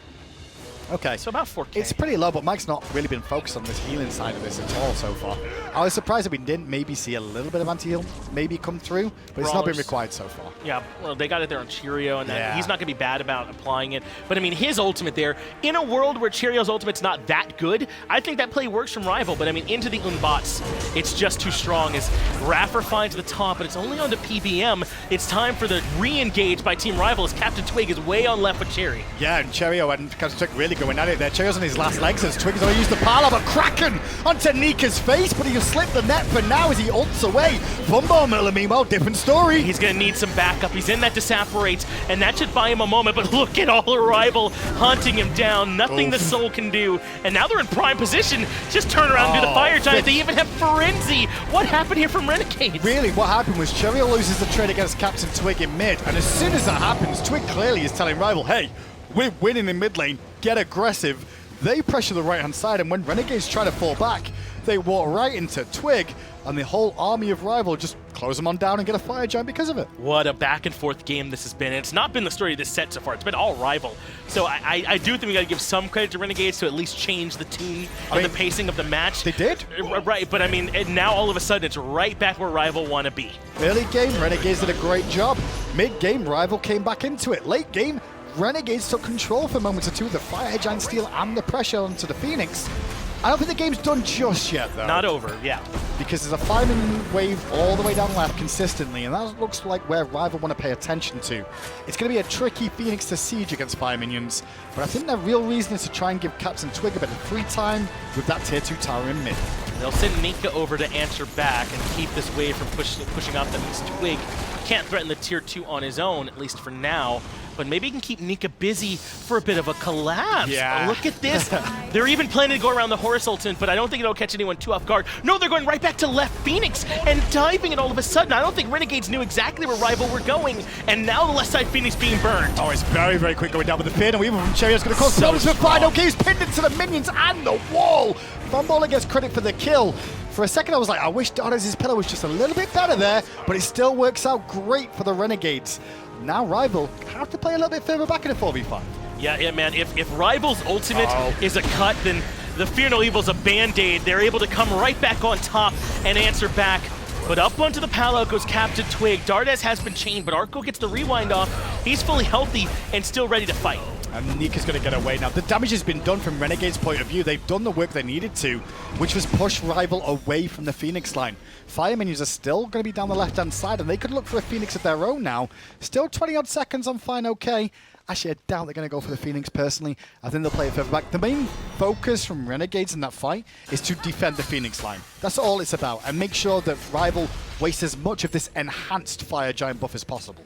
It's so much pressure that's put on you when you pick this in bots, because your Fear No Evils have to be perfect. They really do at the SPL caliber, especially amongst two teams that are trying to be top elite teams. And Cherryo has answered the call here for me in game number 3. They have absolutely saved Rival time after time, the way he's been able to split up these fights. But the main thing is Mike trying to make plays with the Horus a few times. I mean, that's why I picked him. I love the focus from Rival to work as a unit, though, and like still commit to the call that Mike's making with the ultimate. Because you don't forget, you could also just go, no, I'm going to stay outside the ultimate and not join it, because this is the battle of Michael, and you should feel bad about it. Sometimes, though, you'd expect people to leave it, but they don't. They follow through. They went for the pick on Funballer. They were too deep in, and they also missed the pick, which is just as bad. But you have to think so far in the future to make this ultimate work. You have to channel the ability, then you have to fly where you're going.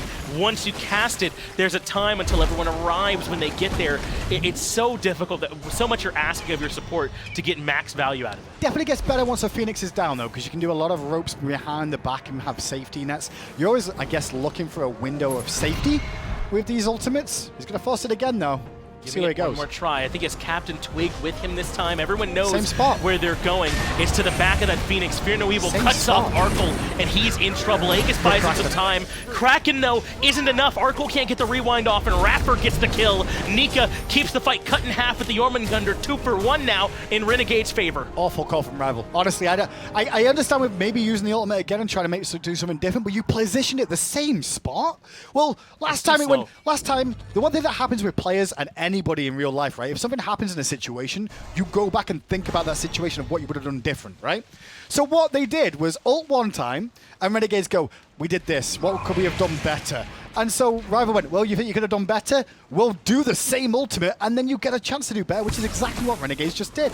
But the Horus ultimate has to give you a positioning that's so overwhelming that it makes up for the fact that the other team can tell what you're doing, that they get enough of a warning about it. And because they can just go, oh, they're back here in our Phoenix, I don't think that positional advantage is overwhelming enough to make up for the fact that Renegades can just turn their heads to it. And Cherryo, yet again, by the way, even though it cost him his life, finds another perfect ultimate to keep Arkkyl out of that fight. And the Humbast is doing exactly what he needs to there, too. That's all Cherryo's job is. He's trying to burn as many defensive relics, defensive options out of Rival as possible so his carries can do the damage. And fairness to them, they've done a good job of that. Renegades are in this game still. And I think that's going to cause a problem for Rival now, because that looks like their only real game plan is to use the Horus ult and engage. They've got Blink, I don't know, man. and the Zhong Kui. Because they're ahead, but it hasn't worked yet. That can't be their only game plan because it hasn't worked. But look at the comp that they've got, though. Like, Sure. what else do they do? They've got Captain Twig that's going to, blink Powwow? Right. Well, you're going to get, the longer the game goes, more Magi's close to It's their only offensive game plan. Yes. They've done a great job responding to Renegades. But yeah, it might be their only affirmative or offensive strat. Definitely. It's just, And that's what I'm kind of worried about. Maybe, if anything, maybe we just go for a straight-up fight on the Phoenix line. If you get the next Fire Giant, Maybe you go for a straight up fight, have Zhong blink in. Twig though in mid with the Paolo. In comes Horus as well on top. This might not be bad. Nika forced to his ultimate, but That's Cherryo better. yet again has a nice Fear No Evil. It's just not enough. Cherryo gets blown up this time, but Arkkyl can't get the boys. rewind off again. That's huge. Dardez and Funballer did such good work there with their abilities to make sure they killed Arkkyl. That will down. slow down some pressure, but still, Rival marching on us at the same time. It's 3 for 2. PandaCat's still up and still has relevant damage. That damage. Funballer in trouble though from fineokay way in the back, and all of a sudden it's just iRaffer up against 3, and what can he do? They don't have the Hunter that cuts out a lot of their damage without Twig and without Arkkyl, but PandaCat can still put out some decent numbers. It's just not very much. It's going to take a long time for this to go down. Sure, the minions are now coming through. Can It'll they be better end? against the Titan, though. It's I think weak they against can. the Phoenix, but PandaCat's damage is going to be full force up against the Titan. Raffer's going to do what he can to try and slow can't this stop one it. down, but even with a two-man taunt, they've got the Horus there to keep them topped up. No, the minions are coming through as well, Finch. And the one thing is, fineokay's not going to die here. The respawns are still 15 seconds for Cherryo. It's going to be a long end, but it will end. They are slowly whittling away, and Raffer's doing everything he can to make this tough. PolarBearMike can't take it any longer, but they've had just enough. The respawn's too long. Rival close out game number 3 and the set 3-0 over Renegades. Good performance from Rival overall. Honestly, this is the team to beat this year for me. I expected it would take a long time for them to warm up and then have a good run towards the World Championships, but it looks like Christmas came early for this team. They're still in the shot for the #1 spot in the league right now. I think so too. It's tough to call it definitively because Knights still have looked better to me after that little break they got, and they came back stronger. Dignitas are still plenty scary. Even Splice, as long as they have Baskin, are a tough team. But Rival are the one I think that have legs, that longevity, that room to continue to grow. The Horus is yet to impress me from PBM, but they win despite it. I think the one thing from Renegade's point of view is the equation's been solved on them by the league now. Starting to show as we see multiple teams go up against them. Sure, they had that great set against Dignitas, the team that hadn't been defeated yet earlier on. But since then, teams have started to work them out. They've looked at the game tape, they've seen the picks and bans. Renegades have been solved, and they need to go back to the drawing board themselves to find a couple more, wrenches in the works of the teams to surprise them. But everyone else got a bye week. Everyone else got some time to breathe, time to go back and sort of reorganize. And unfortunately for Renegades, because of the other circumstances, they've had to do these all in a big row, and they don't have that time to breathe. Finch, you're absolutely right, and that's something that I didn't really think about in the grand scheme of things, but that is a huge knock-on effect too of how it's played out for them so far, that they're having to do these back-to-back. They're not getting as much prep time as maybe some of the other teams with their games. Yeah. At the same time, as soon as you play a game, everyone gets to watch it and sees what you pull out. You pull out the same stuff again, people are going to have answers. Renegades did a good job stretching Game 3 out longer than Games 1 and 2, where Rival looked so dominant, but they just could not hold on. I loved Cherryo's Fear No Evils, man. They were perfect in a lot of those fights. It just did not end up being enough for them. I wonder, man, if you got to ban that Zhong in that situation going into Game 3, or at least take it. Definitely a talking point going forward for the league as well, and for you guys at home, of whether Zhong is going to cause issues for you. As long as fineokay is the man piloting him, I think maybe that has to be a consideration. Another big win, though, for Rival. All congratulations to those guys. I'll get it back over to the desk. We'll have them break it down. Not only a big win for them, but I think it does come down to the fact that they looked really, really solid. And I was actually talking to you at one point during the game, like 10 minutes in, I'm like, man, Renegades are looking really good. And then I looked at the lineup and I was like, they have a timer, though. Like, you have to win this game after a certain point. And they just didn't. Really didn't go their way. 3-0 in the direction of Team Rival. And, I mean, this is a head-scratcher. This is one that I'm going to watch twice, because at the end of the day, I think that 2 games were just Rival is the better team here. In game number 3, Renegades had it. They kind of threw it away. Renegades, I said before, Gore, that this is a litmus test. This is going to tell us who the real Renegades are. And it did. I am not what they wanted to hear. Yeah, I wanted more. I expected more. I don't know. It's half season. We'll see what happens in the second half. But this Team Rival was just flat out the better team on the battlefield today. And it does come down, I mean, several small plays, but like you'll notice the timer, I'm sure for most of these highlights, going to be past 20 minutes for Rival. And that's the biggest thing, is they had the time on their side. Not just because of Chronos, but also actually because of Chronos. It works very, very appropriately considering who he is. Because it is the fact that he hits you so hard late game. And it's not he has to be really farmed, he has to get items. Well, I guess it is, he has to get items online, but it's just, you're going to accrue it over time.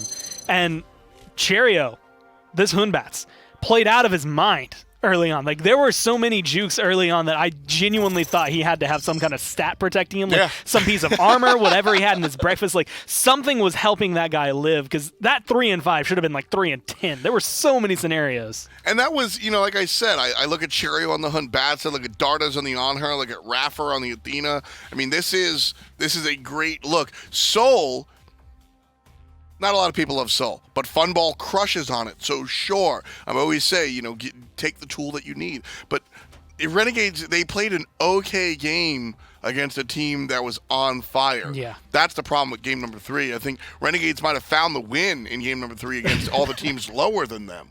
But against Team Rival, I mean, this was just a really, really, it was rough, as a dog would say. I think fineokay might have heard my complaint as well, not only coming in going 6-1, but then ups himself 4,000 damage for this game as well, just to make sure that Zhong was again, not only noticeably a threat, but made sure that it's leaving a lasting impact that I think we're going to see, not, today, but probably Thursday, Friday, during the rest of the split. Yeah, some really interesting stuff. Like I said, I presented this game as in we would have an answer to what kind of team Renegades were, and I was expecting a 4 or 5 game set, and regardless of the outcome, I'd be able to come out here and go, well, Renegades, even though they lost, I still think they're a strong team. We've seen the back and forth, or there you go, Renegades beat out Rival, they're up on top. Not the case. I did not expect this one to be so one-sided. I am surprised. I'm appalled. I am beside myself. I am legitimately bewildered. But at the end of the day, I think this just says that Rival are just that damn good. I think it could sell me on Rival being that damn good as well. In fact, we actually have them standing by at Slaney, PBM, to be able to talk about this victory and how much it means to him, because, I mean, that was a good 3-0. Disgusting. We do have a rival here, Coach Slaney and PBM support, obviously. First off, congratulations. The 3-0 win. This whole phase has been way more impressive than I think anyone could have expected with maybe thinking PandaCat would need some time, but you guys have shown that you absolutely didn't. But I do feel like I got to start, man, with the Horus in Game 3. I mean, it just felt a bit rough. Talk to us about what you guys, like, how you value it, how you think it went wrong, and did you guys like the way it went, or just where's you guys' mindset on it? It was kind of a pick where we felt like we were winning early games in the previous 2 games, and we felt like it could be an okay pick just to, like, sort of play the map a little bit faster because they had an Athena, and really just kind of, like, test it out a little bit and see if I could get consistent value from the I think a few alts were, like, pretty good and made me feel like, oh, okay, like this, this feels pretty good. And then there's a few int plays as well, which is a little bit different, but I don't know, still figuring him out. He's still new. I think that he has a really high skill cap, not as like an individual button presser, but in terms of like how you want to use him as a team. So it'll just take time. Slaney, following on picks and stuff like that regarding gods, Zhong in the solo lane against the Yorm matchup specifically, is this something that you guys really value? Clearly you picked it 3 times into the Yorm. Is it just a tried and true thing, or is it something that we should be looking at more? Well, Alec has always been a really good Zhong, even back like on CLG, and it's like a comfort pick for him. I think it's like really good in lane. I don't want to give away too much, but it is obviously a good matchup for the Zhong, so, and Alec is really good with it, so why not just pick it if they're going to keep picking Yorm? And how much does it mean for you all that PandaCat is just as nuts as he clearly is? Like, I mean, I think you would be forgiven for thinking that he would need a little more time to be at this level than he's at right now. But I mean, your team is so strong, I feel like, partly because of how strong he's been able to be for you. How much does it mean for you guys? I mean, I've been preaching for 2 years that he's the GOAT. So, I mean, he's such a good mechanical player. He's a great teammate. He understands, when he makes mistakes, like when he leaves a fire giant at 200 HP and we nearly lose a game because of it, like stuff like that just happens, and it's like, it's okay, but then he makes so many other good plays that, I don't know, he's just a beast. I mean, you got a rival Poseidon it. True that. We saw some of that sucks to be on the other end of that. Like, it feels so weird. You know what I mean? Yeah, win a world championship, don't even lose the game. Yeah. Works out well. One other question for you guys as well. Like, this year, you guys are doing very well. Everyone's noticing it. You're still a chance at being the #1 team coming out of the split. How are you guys staying motivated? What is it you feel you guys have got to work on and to stay at this level? Because that's always the concern, is when you hit the top, the only way is down. Yeah, well, I think as a team, one thing that makes us really strong is that we're always really motivated. Every single player, we never want to lose. We always want to win, no matter what. And I think we all have the perfect mentality and the perfect personalities that mix together. So I don't think it's like ever been an issue where we aren't motivated enough to keep on winning. I mean, to add to that, I think there's also like 2 other important things. I think are one, we've just been getting along like great outside the game. Like, you know, Alec has had like his girlfriend and his dog around for like 3 weeks, and it's been awesome. Just like, you know, like it feels almost like a family, like just, you know, going to like the gym and stuff and just doing whatever. It's been fun, and that's definitely helped a lot. And then I think also just like the whole split, I feel like off of our starting schedule was really good, because when we played Dig and PK, like you kind of go into a team and you're like, what type of team do we want to be? And it kind of, that like first week kind of like taught us what we were good at and what we struggled with and like where to improve on, playing 2 really good teams from that. And I felt like once we got out of that week, we were going to go on a really strong run, and it's just been good ever since. Well, congratulations again on the 3-0, and really just an impressive first phase here. Rival are clearly a team for everyone else to measure themselves against. So good luck to you guys and everything else coming forward, and we'll let the desk close it out. Thank you. Well, PBM looking to kind of keep things rolling for them, and I mean, very much what he said, right? They figure out, like, they played Dig in week 2. That's the only loss they have coming into today, and it's very much, we figured out what was wrong, we figured out who we wanted to be, and it seems like they've got it locked down. Certainly. That's a little weird on that. I'm usually on that side, but no, It's absolutely. weird to see out of the corner of your eye, right? Yeah. Really what I loved there, I think Slaney absolutely nailed it. We want to win every game, and so we're going to try to do so. Excellent words from Coach Slaney. I mean, it's what I said was the coach response, right? You go up to a football coach, you ask him, all right, coach, what's the plan for today? You know, our boys, we just got to play our game. We got to make sure we go out there. We want to win. We don't want them to play their game. Very, very standard overall. But I mean, it is true to an extent as well, in essence. At the end of the day, Team Rival, they did the thing. They took down the Titan. That's the goal of SMITE. You got to kill the towers to kill the Titan. They did that. Their game plan, take down the enemy's Titan. And they did that, most importantly, before their own Titan went down. True facts, either way. Well, we can look at the standings and see what that implied for them. They killed 3 Titans today, and it got them 3 wins. 8-1 now, going, and I would even say skyrocketing to the top there now. 7 maps ahead of Dignitas. That's going to have big implications for them. 4-4 for the Renegades, 1 ±. And admittedly, what we've kind of been saying, and I want to say maybe harping on maybe too hard here, the middle of the pack seems to be where they're landing. They want to bust up towards that 5th place spot, but if I remember correctly, there's something they need to do with Space Station a little later that is going to imply for that. And of course, that's going to be happening a little bit later this week, because as it has it, this Pro League is not just a Monday, Tuesday thing. In fact, it's never usually a Monday, Tuesday thing. It's going to be Thursday and Friday as well. So we have the schedule for that one coming on through. You're going to have SSG and Renegades. Pretty much a must-win for Renegades there. And, well, based on their track record, that's one they can win.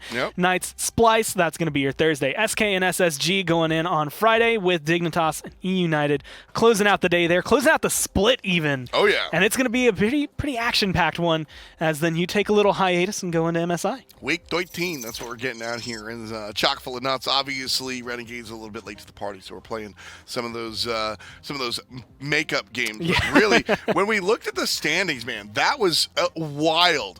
I mean, so we run a lot of different leagues here, a lot of things going on. Yeah. Our people backstage though are near infallible. That said, I did think there was almost a mistake. This is the first time I haven't seen Dignitas on the top for 3 months. So I'm sitting here like I didn't see Dig at top, and I literally I went, what is it? Is this the wrong standings? Like, oh, what's going on?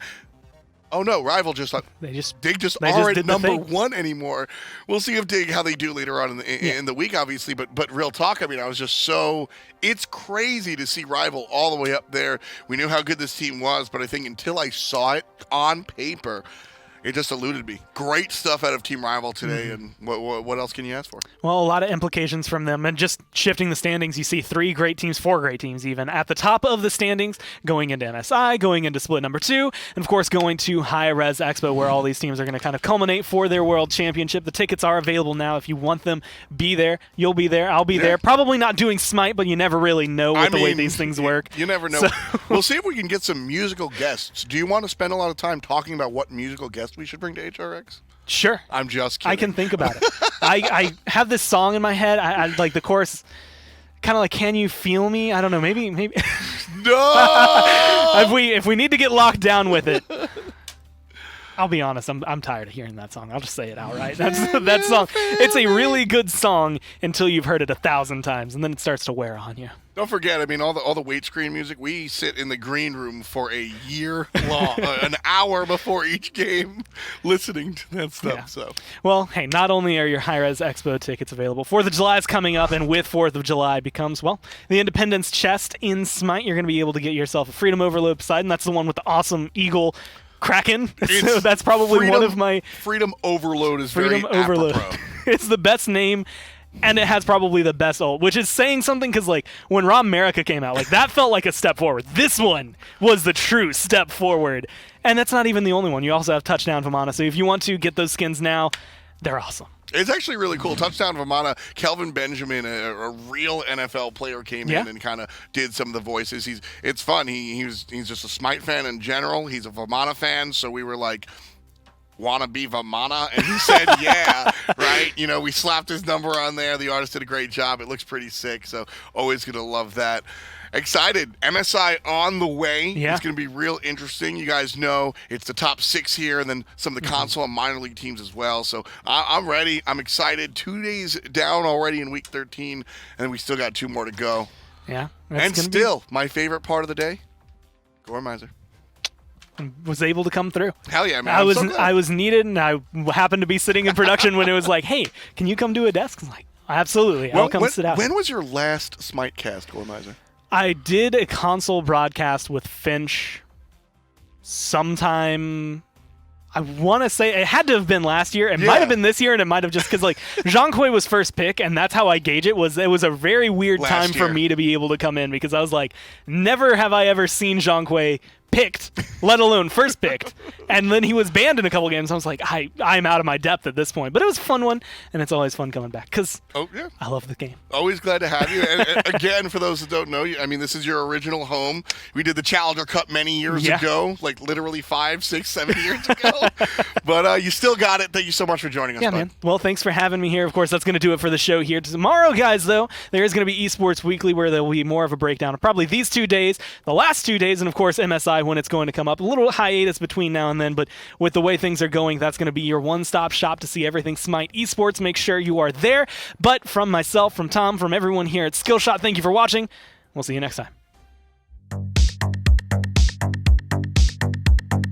The Smite Pro League brought to you by Titan Forge, Hi-Res Studios, INAP, Respawn, Steel Series, Alienware, Skillshot.